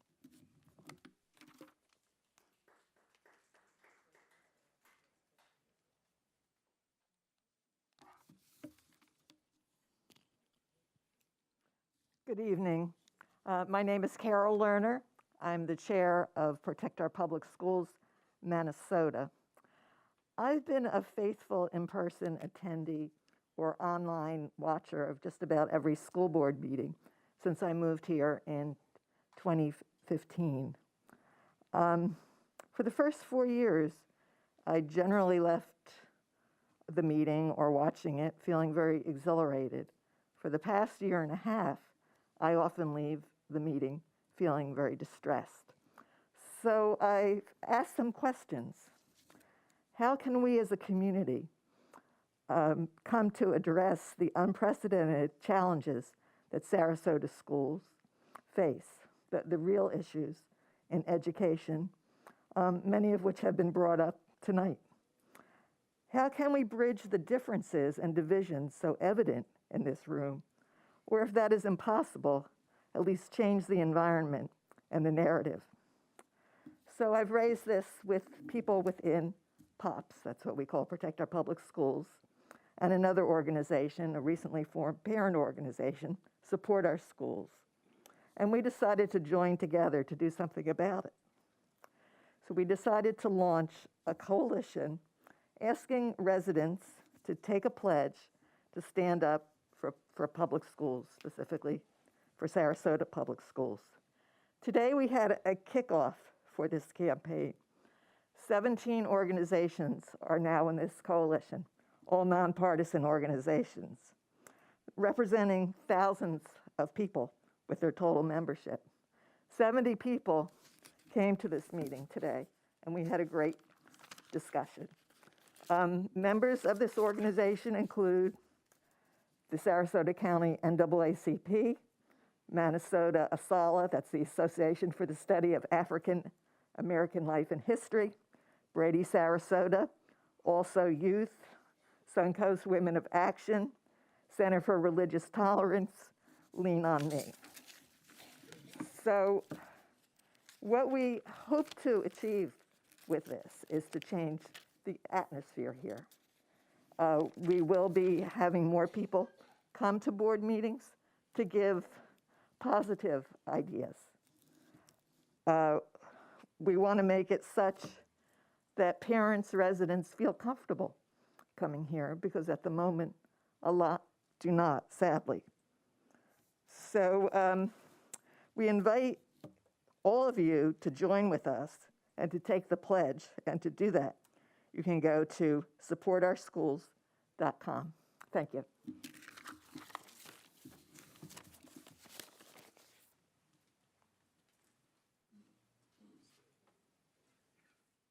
And that ends our hearing of citizens. Thank you all. Next up, we have a look at our consent agenda. Dr. Asplin, do we have any additions or corrections to that agenda? Yes, ma'am. One addition was added to item number 8, the instructional classified personnel report.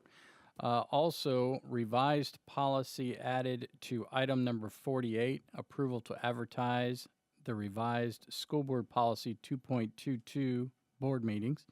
And then item number 51 was moved to a future agenda, and that's the approval to advertise policy 9.11, parental rights and responsibilities. May I have a motion, please? I move to pass the consent agenda as presented. Do I have a second? Second. Mrs. Ziegler? No, I just have a quick question for Dr. Asplin. I know, and we mentioned the workshop last Thursday. Going to get my days right here. And one of the items was the allocation for LII. I'm trying to remember LLI. And I know it's on here as 23. And I know some questions had been raised as to, we already executed, we had the appropriation for $700,000, but it's being brought to the board kind of after fact. I was hoping you could address that just as far as the process, so people, if you could. Because I know we already talked about it, it's executed, but coming to us for approval, I think there were some questions on that. Well, if you recall, it was probably around 4 or 5 months ago when it was brought to our attention, or after we contacted Tallahassee, that we'd be one of 10 possibly for pilot. We waited and waited. Finally, I don't know, it was 3 months ago that they said, yes, it looks like you will be the pilot. And then we then waited to see about receiving the grant, the $700,000, and we had to send information as to how we would spend that. We did, and then they approved that, and then that's why we were bringing it forward now. Madam Chair, may I just follow up? No, and I again, I think the entire board saw a lot of excitement. It's like there were educators that were you could feel their passion and excitement. But I just wanted to address that because from an arrears standpoint, similar to other student progression plan or what have you, making sure it's very clear. And I think this is a little bit different, but I wanted to make sure it was addressed publicly. So I appreciate that. Any other questions? Hearing none, please vote.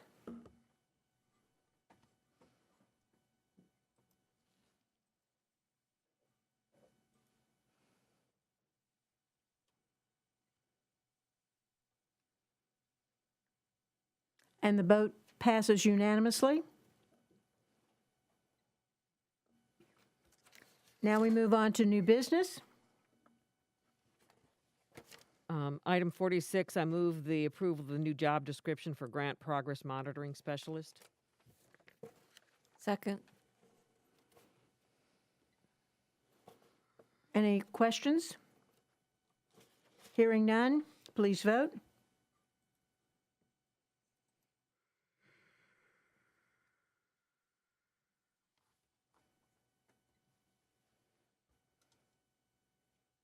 And the motion carries unanimously. The next item, please. I move for approval of the new job description for state and federal programs and grants project administrator. Second. Mrs. Ziegler has a question. No, again, I know Dr. Asplin and I spoke about this prior to, and I think some of these being put forward and approved without some clarification, particularly a lot of this is on the strategic plan. So, my way of understanding it is one thing I will say as a board member over the series of years being on here is what is our ROI? Who's really evaluating it? We have a number of programs, a lot of initiatives, and I like that we don't have, we want to cater to each child and each student. So there's a variety of programs that are going to work for some and not others. So can you maybe speak to the purpose of this position? Yes, Dr. Cantalupo, can you go to the podium?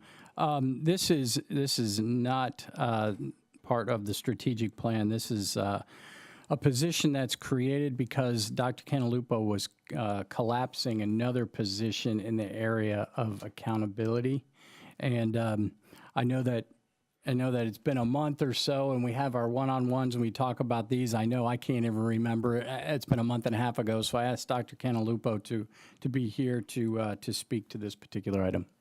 Thank you. Good evening, members of the board. This position is for the grants department. As you know, we have the state and federal grants department, which typically only handled the entitlement grants, which was Title I, II, and IV. This year, this department is handling 19 grants. So we had a bookkeeper position. That position wasn't enough to handle the magnitude of the dollars coming through the department. And remember that every grant we get, or most of them, we have to deal with private schools and charter schools and their allocations. It's a large responsibility. We're dealing with a lot of dollars, so we wanted to elevate this position to an H, so this person would have much more experience and that we could get back on track with disseminating the dollars and the information and training that goes into the grants. So we took the dollars that were with the original bookkeeping position, and since this person will be dealing with the entitlement grants, the other funding comes from that. So it's cost neutral in the end. Madam Chairman, may I follow up? Yes. Thank you for that, and I apologize. I know there's a project coordinator piece on the strategic plan, so I thank you for that clarification. So in our influx, is it as a relation to some of the additional, we've had a surplus of money from the federal level, as I think we are all aware of, that we've seen a surge of that, which obviously I understand the accountability piece, the paperwork and all of that. Do we believe that's what that's associated to? Is that a continuation trend? Obviously you don't have a crystal ball to know that, but would you associate it to that? I don't, but I do know that over the past several years, we've quadrupled the number of dollars coming in, and we've also quadrupled the accountability associated with those dollars. Having dealt with grants for a long time, I've never seen this level of accountability. Okay. So we have to constantly report back to the state. Thank you for the clarification. Okay. And many of these reports and many of this really could fall into the category of unfunded mandates because, it's many times now that we're being asked to do this, and they're showing that it's financially neutral when it really isn't. Because No. you are required to do so much monitoring that you never had to do before. So I'm glad that we are adding this position. I'm glad that we are looking at this because, you know, it really, I mean, you have to have somebody to do the work. It doesn't magically get done, right?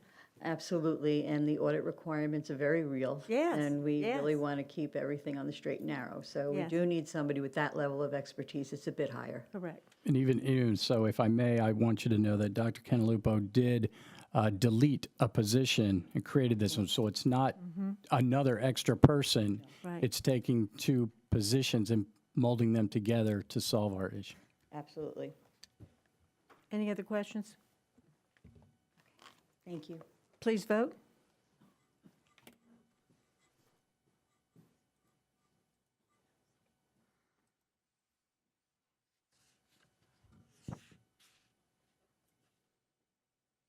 And the motion carries unanimously. Item 48, I move the approval to advertise the revised school board policy 2.22 board meetings. Second. Any questions? I just think we need to discuss it a little bit. One thing that I've noticed on the new one that is attached to this, there's some, what I would call, it's not, the one that is attached is not presented accurately. The new language is, all of the new language is not underlined. Basically, all of Roman numeral 5, there's changes in A, and all of B, C, D, E, and F is new language. And that's not the way it's attached here. I'm sorry, I didn't check earlier. The language is correct. It's the underlining that is not. But what we're doing here is clarifying what the position is. And I think what we also need to clarify, I think in the previous one, we did have some language about, you know, if parents have a problem, they should take it up with their schools, or they can email board members. We didn't specifically add that in here, but that's out there. There was, somebody spoke today about a problem at Sarasota High School. And one of the things we're saying is, you know, if these meetings are going to go on into the evening, we can't expect to have all of our staff here ready to answer those things. And this is a meeting to do the business of the board. This isn't the time for a discussion with the board because we will not be having a discussion with any of the ones who speak. It's a one-way talk to tell us how they feel about an issue. I would suggest any of you tune into the State Board of Education, or you go to their website and look at how they handle the board meetings. I think they have like 15 minutes of public comment and cut it off. Doesn't matter how many people called in, that's all they get. We've said there's an hour and we could extend it. We have 2 minutes. In fact, there were several people here that had a lot of things to say. I think Ms. Johnson, spoke and had made many points. And she was in under 2 minutes. And I think there were several of our speakers that were under 2 minutes. And I think when an advertiser is trying to sell you something, or a politician is trying to get your vote, those are 30-second commercials. In fact, it's less than 30 seconds. It's 25 because they have to put a disclaimer on there. So I think it's something that we all need to try to do. So I don't have a problem moving it from 3 to 2 so that we can get everyone in and not have to stay all night. But I encourage parents, if they have an issue, to take it up with their school principal. And I'm sure we ask for the information, your phone number and your address, so that if someone comes with an issue that we want to follow up on, like this mom that spoke to us about the high school issue, so that we have that information so staff can look into it. That's why we ask for that information, and so that we can follow up on this. I think this is a good way that we're going to be making some order to our meetings. And I know that everybody who spoke tonight can't take the issue up with their principal because some of them don't have a principal they can take it to because they don't have a student currently enrolled in the school. But I know that some of them do. And if you have an issue with a board member or something that we're doing, if 2 minutes isn't enough, send us an email. You can email us last name, first name at sarasotacountyschools.net. You can always do that and we'll reach out to you. So please don't think that this is the only way you can reach out to a school board member or staff. Reach out and we will try to respond. But we're trying to just put some things in order to make our meetings go a little smoother. Mrs. Ziegler. Thank you. For one, and I'm sorry, I can't pull it up because the voting queue is up, so I can't pull the attachment. There was something that was mentioned at public comment. I think it's well stated, and it had been brought up in previous public comments. So, not sure that we have the prescriptive language in the current policy being advertised, and the reason that was about when public comment cards would be shut off. And the reason I think, just historically speaking, as I've said, to be consistent, any of these policies are meaningless unless we are executing them consistently across the board.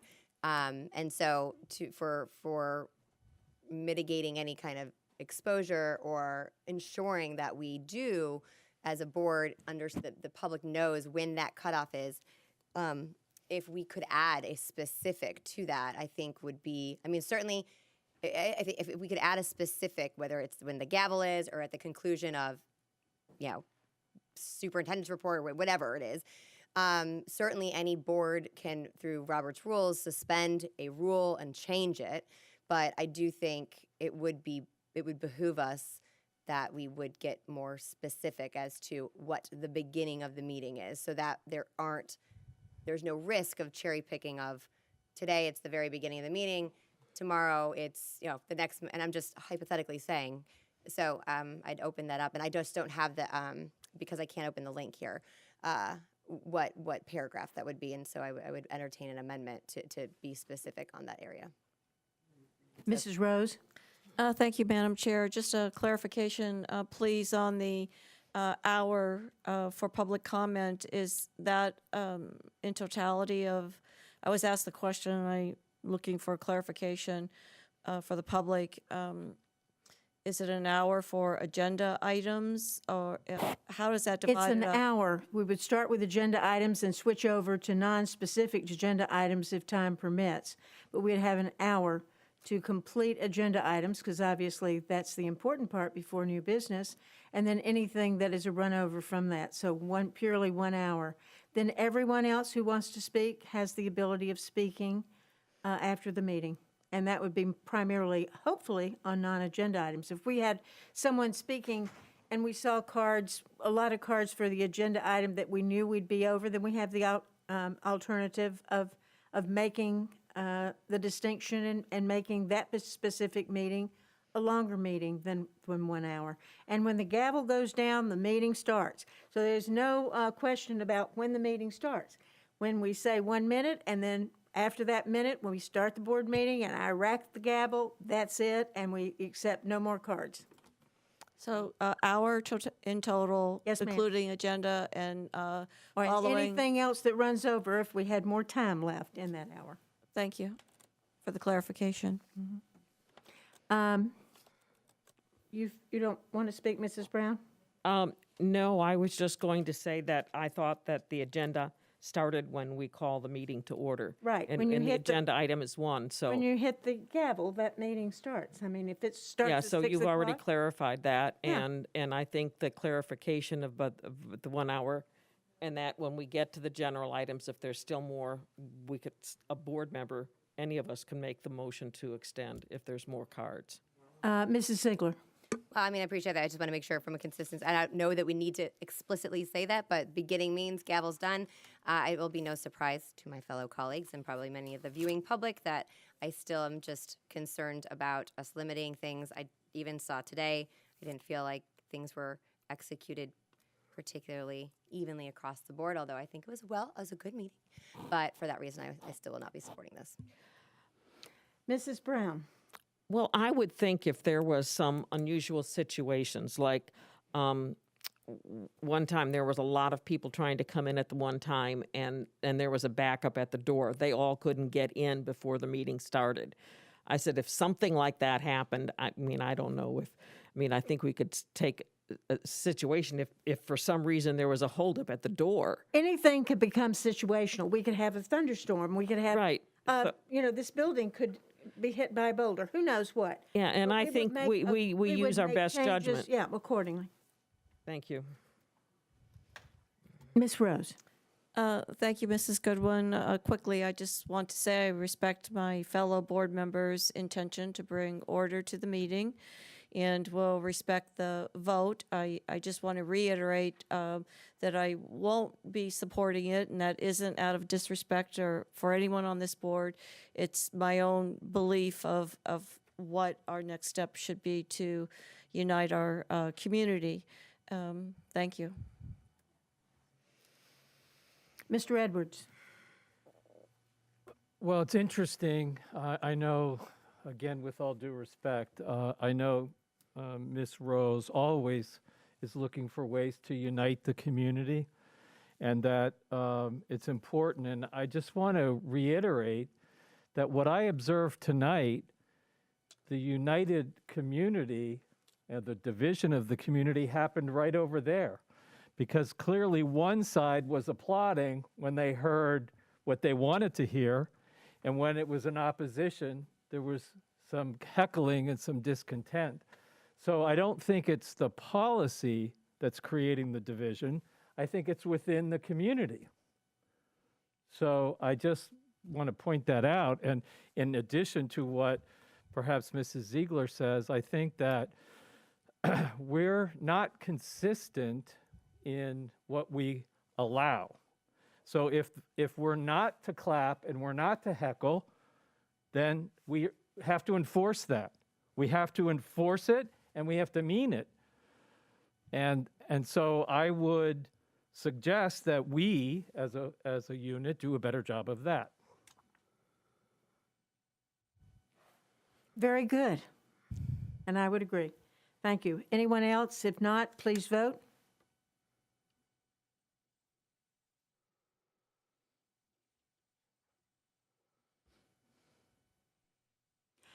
And the board passes by a vote of 3-2 with Mrs. Ziegler and Mrs. Rose dissenting.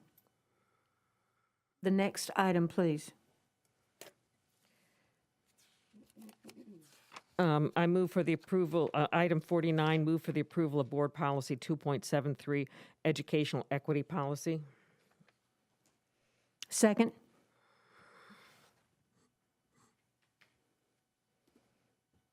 Second. Mrs. Brown?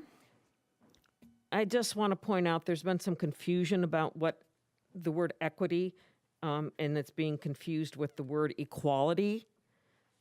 This is education equity. This is making sure that each child gets the services and the education that they need to meet their particular needs.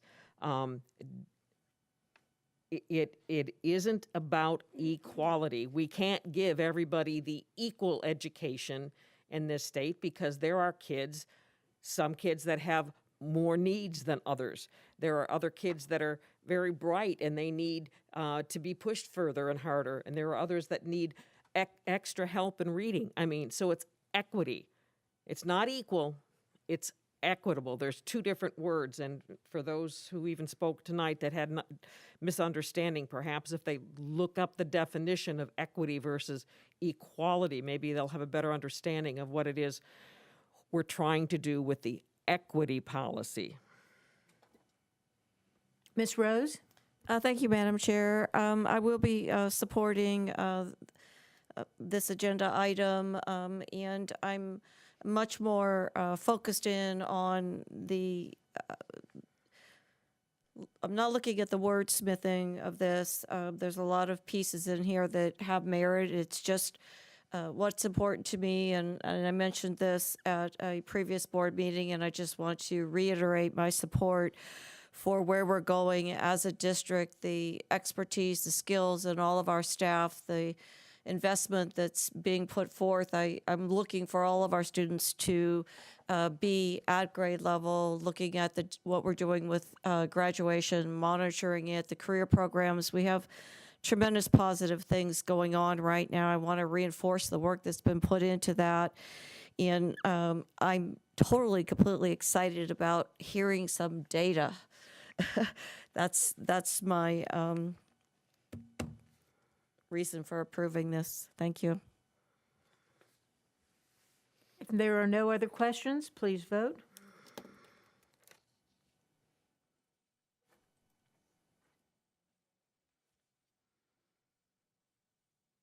And the motion carries 4-1 with Mrs. Ziegler dissenting. Item 50, I move to approve the advertised revised policy 7.70, purchasing competitive solicitations as presented. Second. Any discussion? Hearing none, please vote.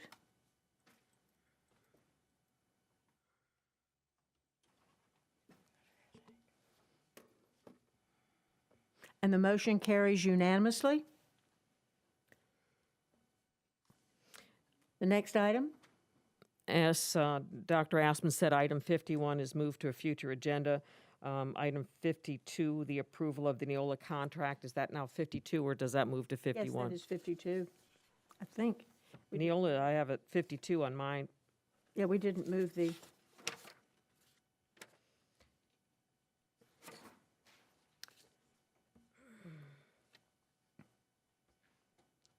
So I have item 52, approval of the Neola contract. that's what it's showing, so that's what we're doing. All right, I move the approval. And do we have a second? I will second.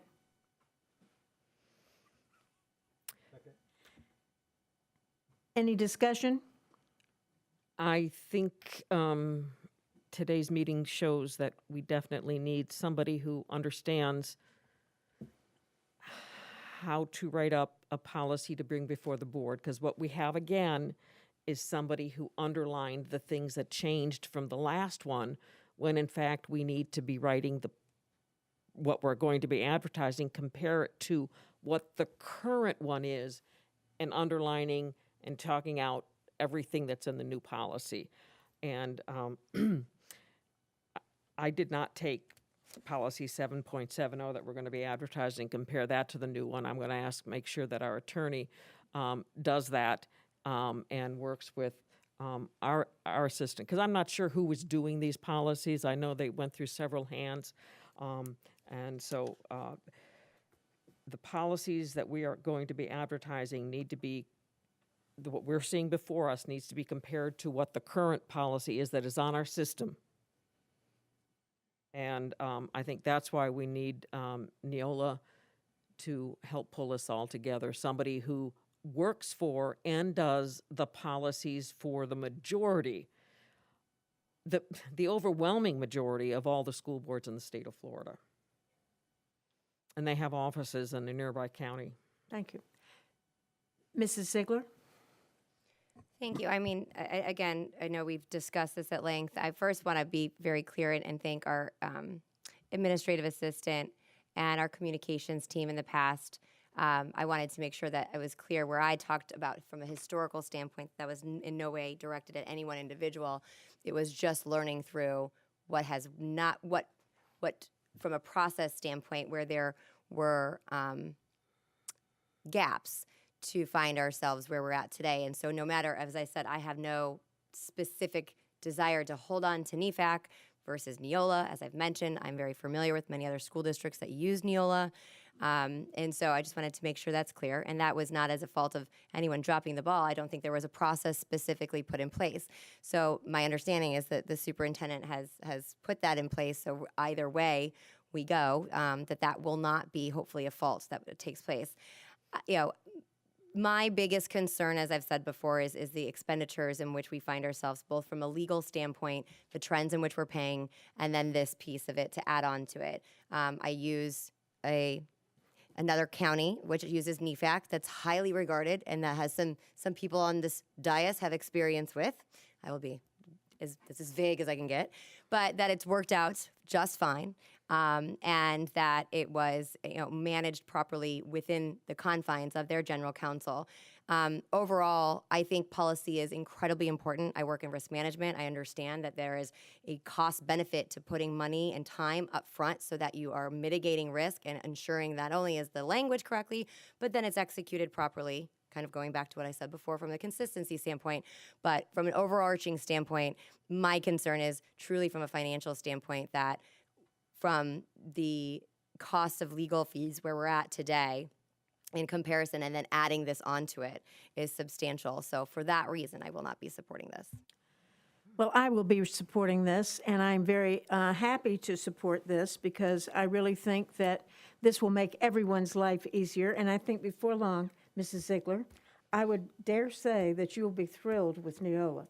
And I'm hoping we all will, because I don't know how we ever got with NEFEC, and nobody that I've ever talked to can figure out how we were working with them to begin with. I've talked with former school board members and former attorneys and so forth and so on.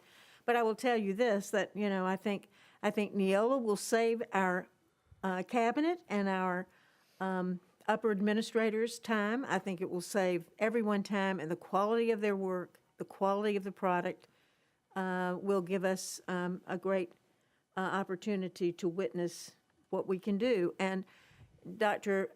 Asplin was concerned about time, and of course, in checking with Neola, they're booked up probably until April anyway. So, they've got a lot of things on their plate now, and by then the legislative session will be over, and it'll be a perfect time for us to begin a great partnership with them. And I do think that, Tom Young and company, Tom having, many years of experience in the legal firms as well as school board activity and work here in the state of Florida, will be come out one of our besties. So I'm looking forward to it. Ms. Rose? Thank you, Madam Chair. Because the public has researched this and provided input, I did want to share why I, as an individual board member, will be supporting it. And it starts with my experience as an executive director of being a part of updating our policies and the amount of time and effort that took, and particularly for the Assistant Superintendent of Instruction. My utmost goal is that our staff and its expertise spends time on instruction and performance. I think that policy is at the heart of everything that we do, and our one of our most significant accountability pieces. It's my understanding that, yes, the cost is more. I also know that we're at less than ideal position right now from my experience. I understood at the workshop that that there would be less work for the shoemaker firm with Neola, and that there is potential for that extra cost to land somewhere different than where it is right now. I also understood from Dr. Asplin that there would be a resource coming from Neola to work with staff to lead us through this process, in comparison to when I was involved and observed many people operating from paper and pencil versus this is a online system that has the potential, and please, Dr. Asplin, correct me if I misinterpreted you, that has the potential to be much more flexible and amenable to us as board members, as well as community and staff as we proceed. My ultimate goal is absolutely to have fiscal responsibility to our taxpayers. I want to balance that out with building quality schools and having our staff focus in on it, and less money going to legal fees and focus in on the policy. So if anything that I said is misinterpreted, I welcome correction. Thank you. Mr. DeLeo, do you have anything to add? No, except that Board Member Rose was exactly right in terms of her description of it. I would say that, Neola is the gold standard. It is superior in terms of its product. I would point out that we have a historic problem. That is, our policies have not been updated for some time, many of the policies. And Member Rose talked about the ability for the board members to utilize the policies. One of the advantages in having that central database with Neola is that it's searchable. So, it resides there on their server. It's much more user-friendly. Its magnitude's easier to use. There will, in fact, be less in terms of legal costs from Shoemaker associated with policies, and I think that's a significant decrease. So, all in all, it's something I would certainly strongly recommend. Dr. Asplin, would you like to speak? Yes, I agree with everything really that was said here today. I mean, you can see that the actual cost of Neola is more than the cost of NEFEC. Can't say anything about that except that is a true statement. The other piece is with NEFEC, I'd hate to say anything bad about NEFEC. I mean, they are a company, they work for other districts and they do a good job with those other districts. But Neola is the gold standard, I believe. And the fact that they have employees who have education backgrounds and also they are educational attorneys, school district administrators from the past, board members from the past. I know Tom has worked on many arbitrations, also union experience. And then, when I go to Tallahassee or I talk to other superintendents in the Superintendent Association, there are many districts utilizing Neola, and they're very, very happy with that, and there's close connection with Tallahassee. So, I know as we have to revise our policies, it's very important as the sessions end each year. And since we were going to go through all of our policies regardless, I think it's time that we go with Neola. I think it's a great product. It's a comprehensive package. I'm very confident with it. And I think it'll take us well into our future. Thank you. Mrs. Ziegler. Thank you so much. Two things. I just want to, for clarity, I think it is important, and I think there's a little bit of a disagreement or misinformation, or I don't even like to use that word anymore. But that to be clear, the board has not sat idle and not updated our policies pursuant to any statutory changes.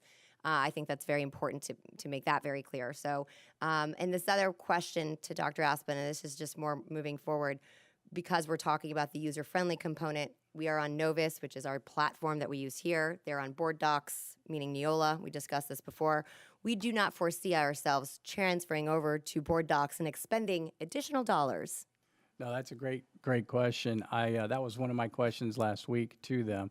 And in talking with Tom Young, he assured me it's not something that we would switch over to as far as our agendas and things like that. We will still use Novus. It's just they operate off of the platform of Board Docs. And as Dan DeLeo said, it is easier, and we'll be able to utilize it. They're going to show us how to use it. And but it's not going to replace Novus and our agenda item software. Okay, and again, I have no issue with Novus or not. I just want to foreshadow of where to see a contract come down the pipe that all of a sudden now we got to move over to Board Docs, and it just kind of that. So I just want to put that on the record. That. Yes, there's no other contract. We're not paying extra for that. Was the other question I had, because I thought the same thing, but no, they're not going to charge us for the Board Docs platform. Thank you. Please vote.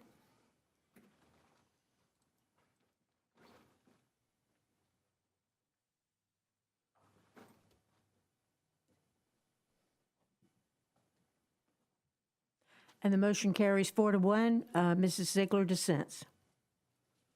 Next item. Item 53, I move the approval of the Sarasota County School District Strategic Plan. Second.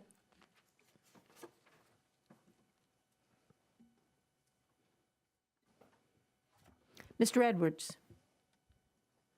Thank you, Madam Chair. I just want to put out there for discussion, since we are fine-tooth combing financial expenditures, all of the dollars that are connected to the strategic plan, which Dr. Asplin gave us, and what I'm had been concerned about and spent several times talking to Dr. Asplin is that a good deal of that money is coming from ESSER dollars. And I'm concerned for its sustainability long-term for the strategic plan. So I want to, I just really want to put out there that I'm very comfortable with the conversations that Dr. Asplin and I have had about how we can sustain this strategic plan. And some of the job descriptions that we did here earlier, and I'm so glad that you came up and talked to how you looked at enhancing job descriptions and realigning administration so that it becomes revenue neutral. Dr. Asplin and I have had conversations about that as it relates to those kinds of positions. I look at our administration to instruction ratios. I look at classified to instruction to administration ratios. I'm concerned that the whole thing is not sustainable if we're not constantly doing exactly what Denise put forward today on an ongoing basis. We have heard that the public is dissatisfied in some of our results, in some of our outcomes with the programs that we purchased along the way. So as we go through the strategic plan, which I think is brilliant, and I've enjoyed listening to Ms. Rose talk from her perspective of all of the work and all of the detail and all the great pieces that are attached to it. But all of the programs that we're buying within the strategic plan with those ESSER dollars, to your point of data, we have to constantly evaluate those moving forward. And I am comfortable that Dr. Asplin and I have had those intense conversations about making sure that if the program's working, it's in, and if we need to re-examine other programs that are not as successful to get them out. The same thing with re-engineering administration as we go through natural attrition to leverage those dollars to a shift that's probably happening as we look at technology, and as technology has grown into our classroom, as we leave paper and we advance into technology, all of those dollars need to be redeployed so that we can keep our ratios and sustain the school district long term. That's a long way of saying I'm comfortable with my conversation with Dr. Asplin about these ESSER dollars and how we're going to sustain the plan, so I will be supporting it. Mrs. Brown. Well, I want to thank Dr. Asplin for bringing this strategic plan forward and for the board members for pushing for it also. I had the pleasure of meeting up with Gary Norris over the weekend. Gary Norris was the superintendent when I was elected in 2006. He hadn't been there for very long, just a few years.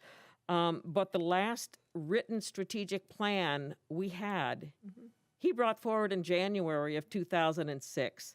A strategic plan should be discussed with the board and brought forward on an annual basis.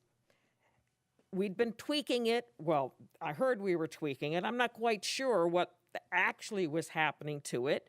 But they said, yeah, we're going and we're going forward, we're going forward. But I think there needs to be a deliberate plan where we all know, board members, the public, and all our administrators know where the direction is that we want to go. And if something changes in that, we need to know about it. So I am glad that we have this new strategic plan.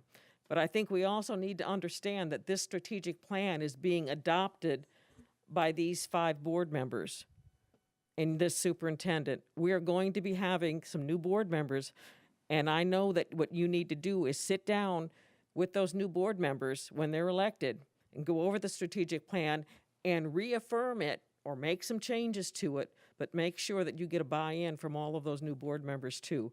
But thank you for bringing this plan, long overdue, updated strategic plan. Thank you. Mrs. Ziegler. Thank you.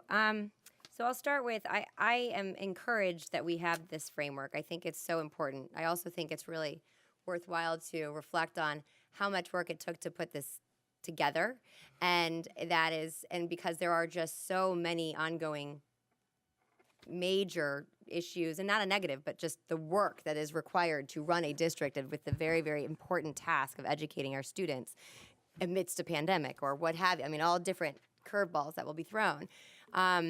And so to me, in the conversations and one-on-ones over the past 6 or 7 months, maybe a year, I suppose, was really being intentional, specific about each workshop, each meeting when we are going through, to Mrs. Rose's point, that data. Because, you know, I look at it as, I like the framework. I mean, how can you not support kind of a lot of those initiatives? You know, there's the meat behind of what's going to support that is what contracts are we supporting, what programs are we supporting, and that's going to come down to, you know, I think of our job as policy and financial. And so, as I've said before, so I hope to see this, is I would like that every single agenda item coming forward from this day forward has that financial impact is tied directly to a goal. So we know specifically this is gearing towards strategy 1 or strategy 2 or strategy 3. And I've been told that that is achievable. And I think that is, one, very transparent. I think it helps us as board members or whomever fills these seats. Just as the framework, again, this is kind of the highest macro element. You know, when we look through it, some areas have metrics, some areas do not. Some are more objective, some are more subjective.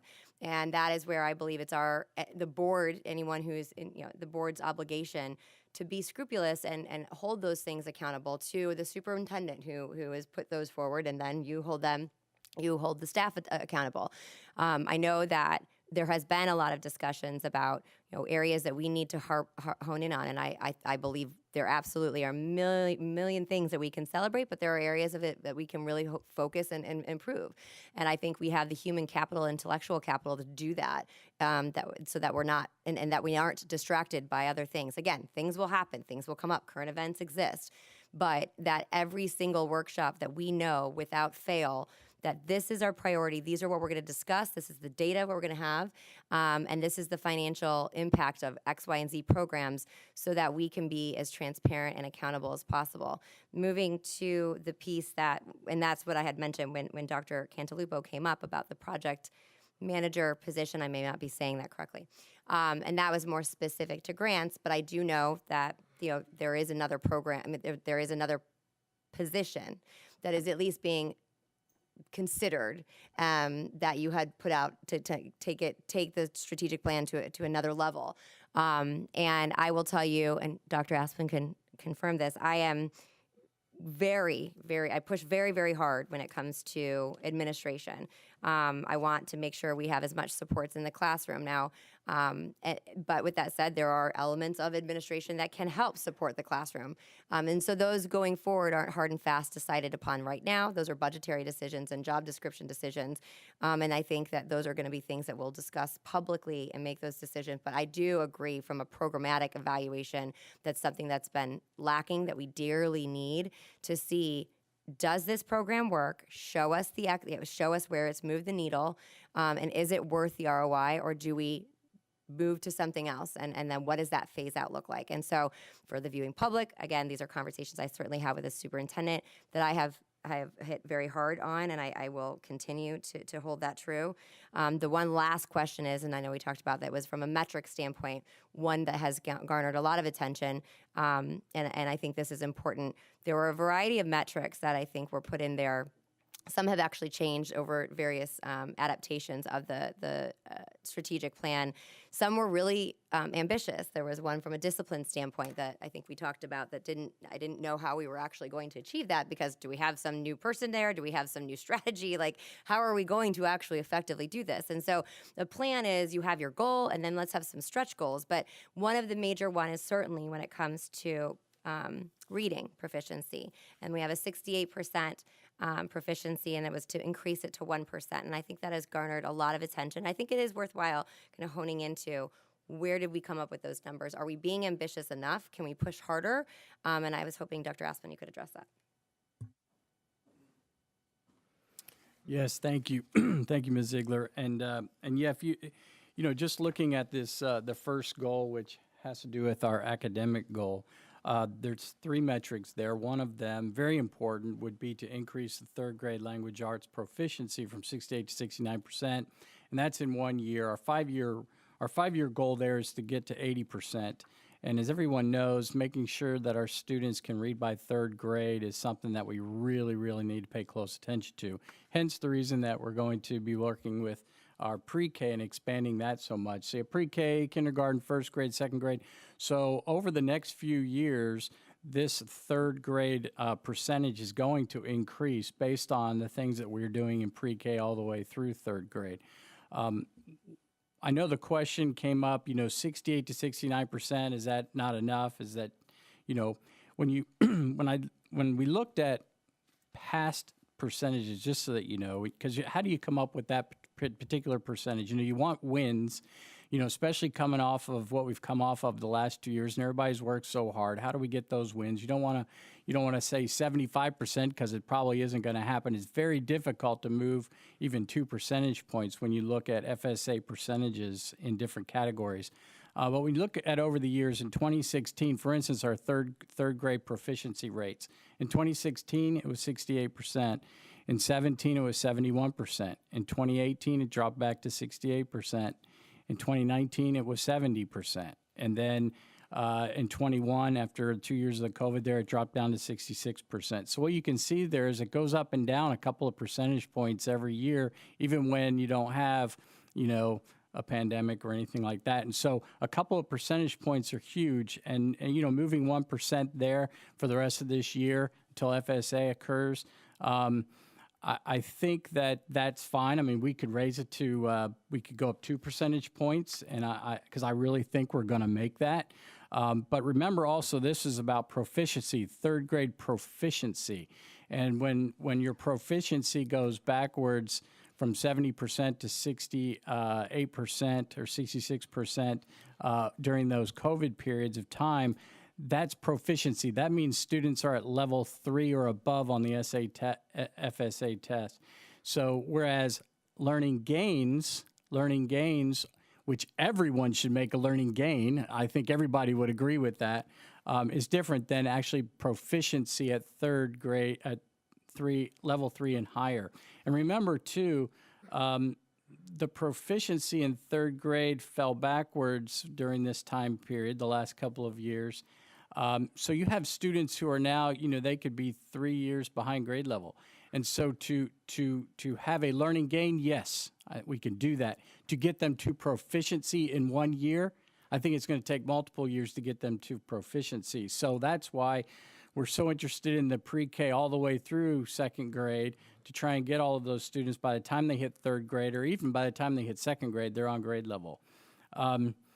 So that's metric 1. Metric 2 has to do with learning gains of the lowest quartile, 40% to 42%. And I know that sounds very low, and it is. And you would think, oh my goodness, you would want that to be 100%, that the lowest quartile students would have those learning gains. And not to make excuses or anything like that, because that's not what it is. It's just numbers are numbers.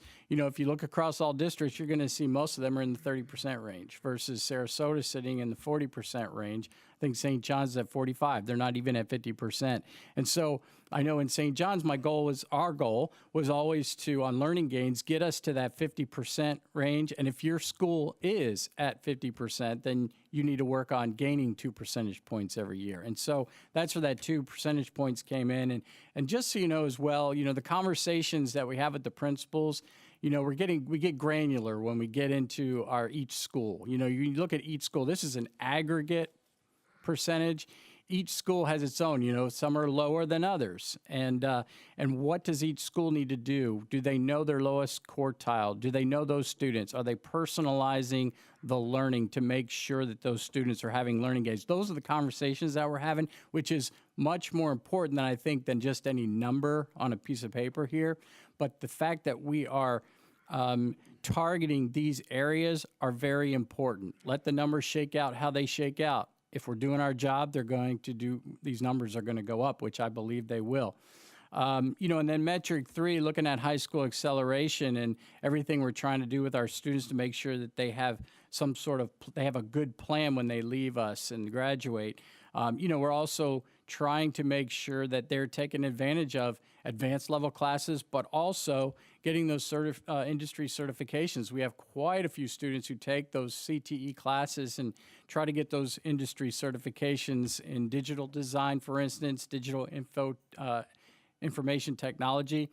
Also ServSafe in the culinary area. That's very, very important. They get a certification, and then they're able to get a job at a restaurant much easier and move through the process. And I know Mr. Edwards has helped us quite a bit with the Miss Susie's project, in which we're trying to have industry certification for students in the ServSafe area, so they can go on and work in a restaurant. And so, when we're looking at 72% to 73%, obviously when you get higher up in the 70s, it's really hard to move 1%, and so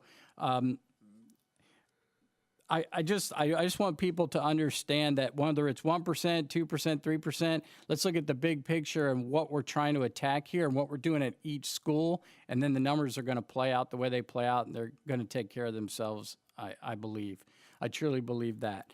If we're looking at the aggregate percentage all the time and saying, oh my goodness, we're not doing what we need to do, and worrying about that, we're never going to get there. We need to get in the schools. We need to get in the classrooms, take care of business, personalize that learning, small group instruction, professional learning communities for our teachers, so that they can really create those small groups of students, so that they can be successful with their standards. That's the part. These numbers are going to come up when you do that. And so I'm real excited about the next workshop as well, Ms. Rose. I think we're going to see some increases in our iReady as far as going from one diagnostic to the other, which is a great indication. I think we need to pay really close attention to our progress monitoring more than the end game, because at the end of the day, this end game is an autopsy, but it does tell us how we did.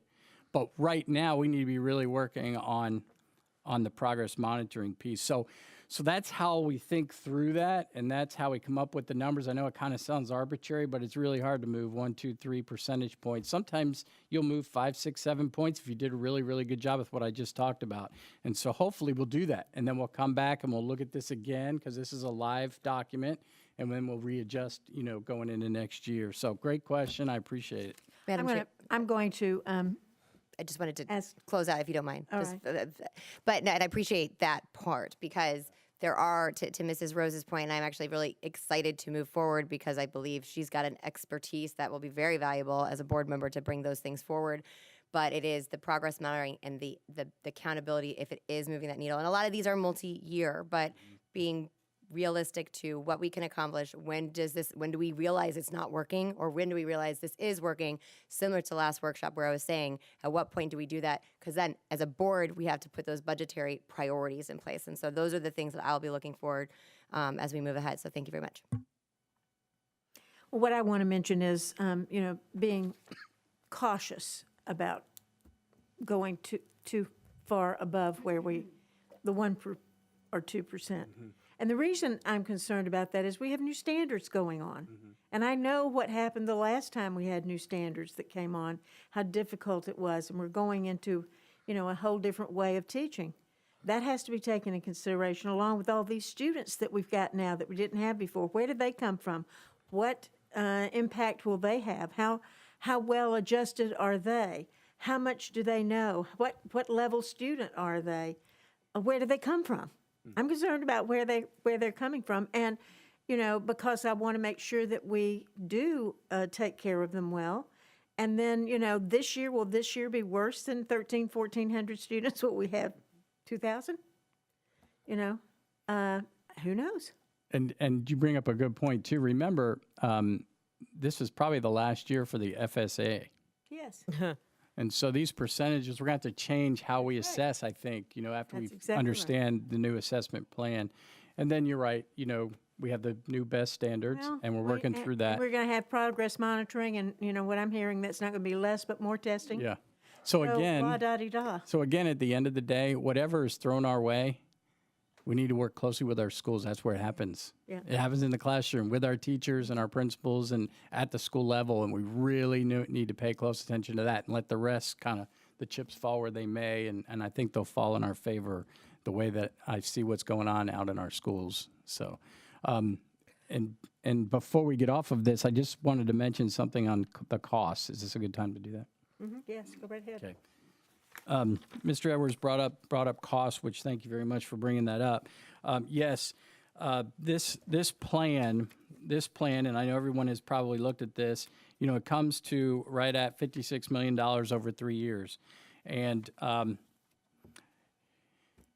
it's a good thing we have the ESSER funds. If we didn't have the ESSER funds, we wouldn't have a plan this robust because there's no way we could pay for it. And so the ESSER funds are going to help us pay for this over 3 years. And what I want everybody to understand is there's two parts to the cost. You have the recurring costs of people, and then you have the non-recurring one-time costs of programs and training and stipends and things of that nature that help you do your job. On the left side, when folks look at this, on the left side, that's the position side, and that has to do with recurring dollars.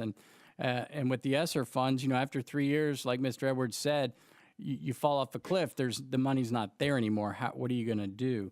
And so what I want everybody to understand is the first item there, $8 million, that's one of the biggest ones on there, and that has to do with 35 instructional support positions. And the plan there is to talk to each one of our principals, and in an equitable way, not an equal way, like you said, Ms. Brown.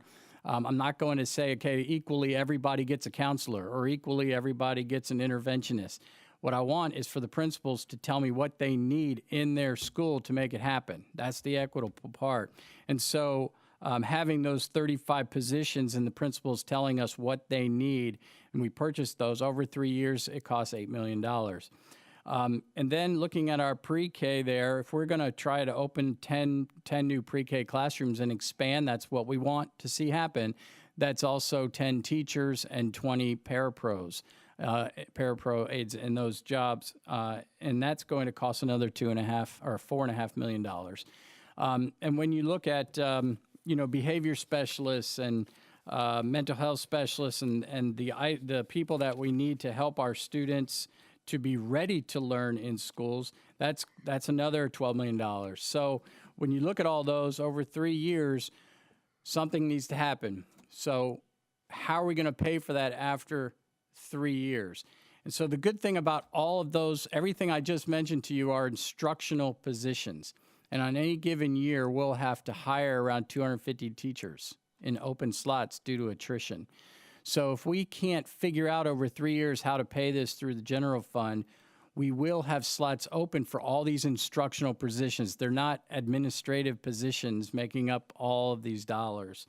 The administrative positions, as you know, we need a director of ELL. We don't have an ELL program that is working the way we want it to work at this point. We need we need someone who can run the ELL program and create a good ELL program. We have an ELL person at each school, but what does that program look like? Where are we moving? Also pre-K. We don't have a director of pre-K. Pre-K, we have 34 pre-K teachers in 34 different pre-K classrooms running their curriculum, and our curriculum folks do the best they can to just try to make it happen. We need a director of curriculum.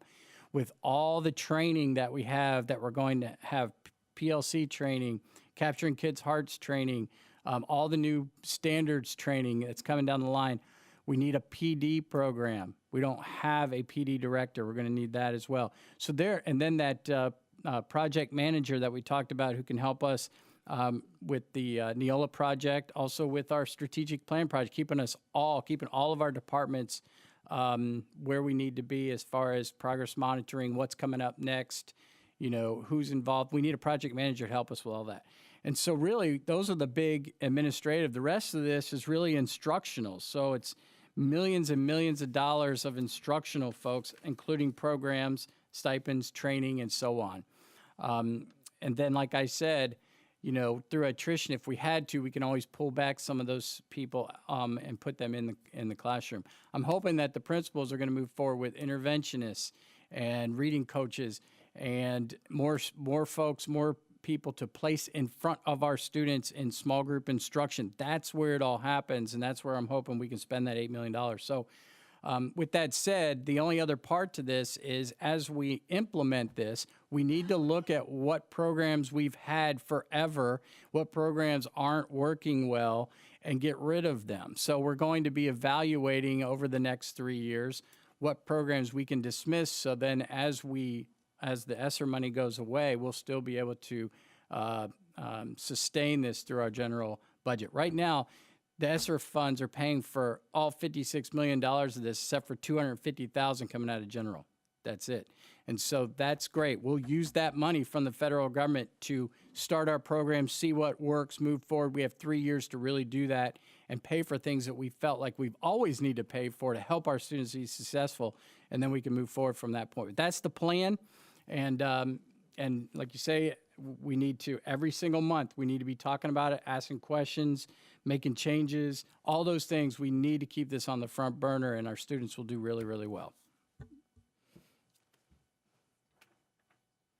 All right, back to questions. Mrs. Rose.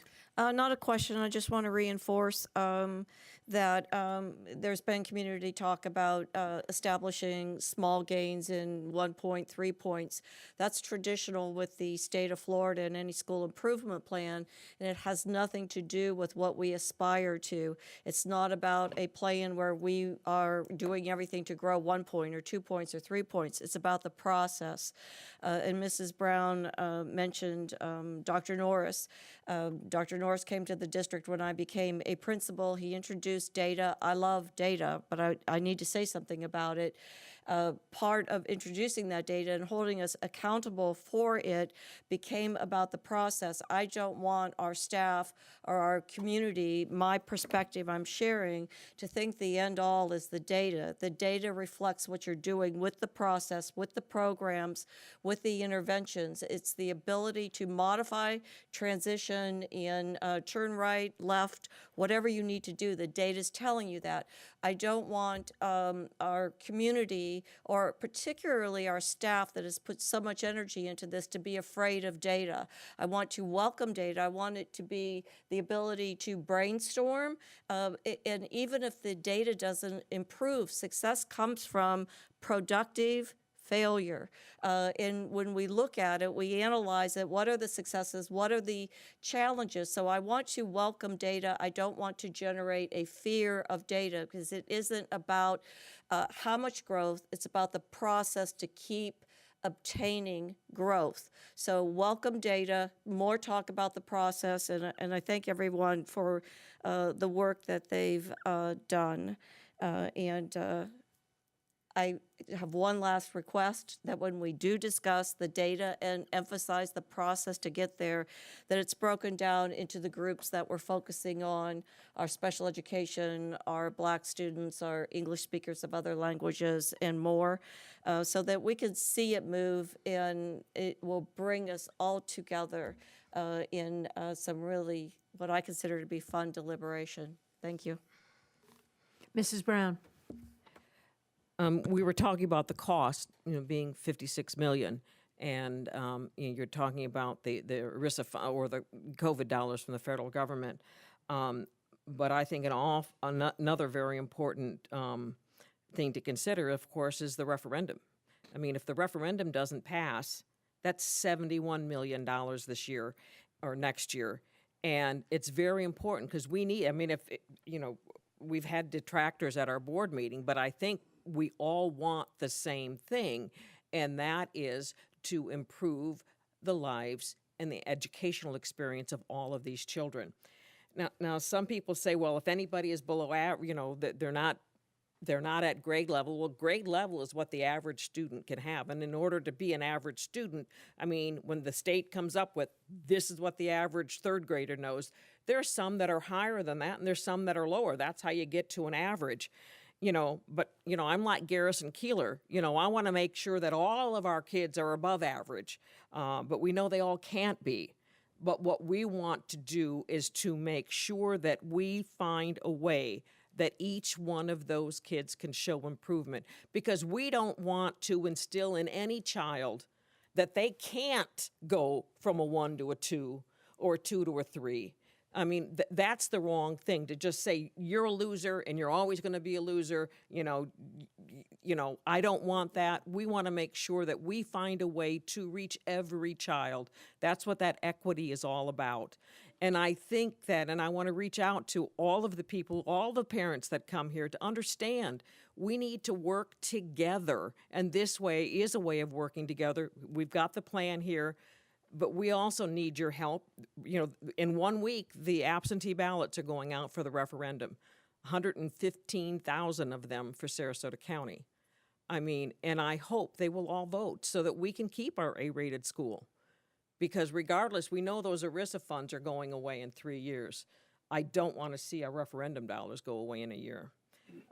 And like I said, let's all be like Garrison Keillor and hope our district all of our students are above average. They can't be. At least not the first or second year they're in our schools. But when they come in from someplace else, we'll work to make sure that they join the rest of our schools, kids in our schools that have been there, that are performing above average, because that's where we want them all to be.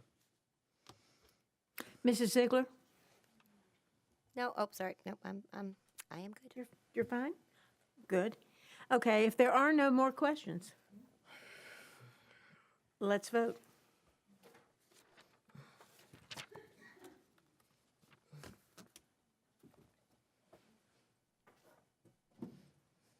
And the motion carries unanimously. Very good.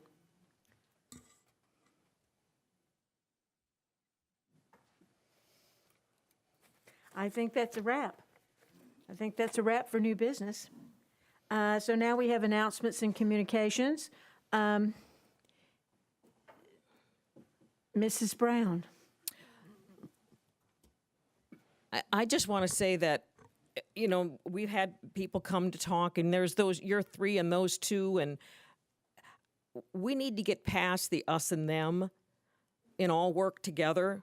And we need to stop name calling on both sides. I mean, I promise I won't call you wacko if you don't call me woke. I won't call you crazies if you don't call me a communist Marxist. I mean, let's drop the name calling. It's not productive. I mean, my daughter's a kindergarten teacher, and she teaches her kids. Don't be calling names. When you come here, try to do something productive that's going to help our students. And that's where we're going to go. And I know I'm going to make that commitment to try to be more positive on this dais. And if I do fall and make one of those name calls, please call me out on it. Send me an email. Don't be posting me on Facebook. Just let me know. I mean, I'm a reasonable person, but sometimes I get excited. But I will make a commitment to stop the name calling. Let's stop the us versus them. Okay. I'd like to make a few announcements if no one else is going to. The next board meeting is scheduled for Tuesday, February 1st at 6 p.m. And the next monthly work session, since we only have one of those, is scheduled for Tuesday, February the 8th at a time to be announced. I, too, want to make a plea to everyone to support the referendum. It is a continuation. It is not any additional funds that you would be doing in voting for this referendum. It is a continuation. And the overseas ballots will go out January 22nd, 23rd, and then the other ballots will go out in early February, and we will have 9 days of early voting, and then the vote will take place on March the 8th, and there will be other things on the ballot. Dr. Asplin. Just real quickly, I just wanted to say congratulations again to our new chief, Dwayne Oakes, Chief of Police. We know he'll do a fantastic job. And then also thank you to all of our district people, our district personnel, for all the hard work they do every single day. I really appreciate everything you do. And then also out there, I know you can hear us, the principals, the assistant principals, the teachers. Thank you for what you do on a daily basis. You're doing a great job. And thank you to our bus drivers and our cafeteria workers and all the other clericals. I know we were out 10 buses on Friday. I have no idea how it's gone this week, But, you know, if any of you have a license to drive a bus, please come see us. And I think with that, we will say it's a wrap.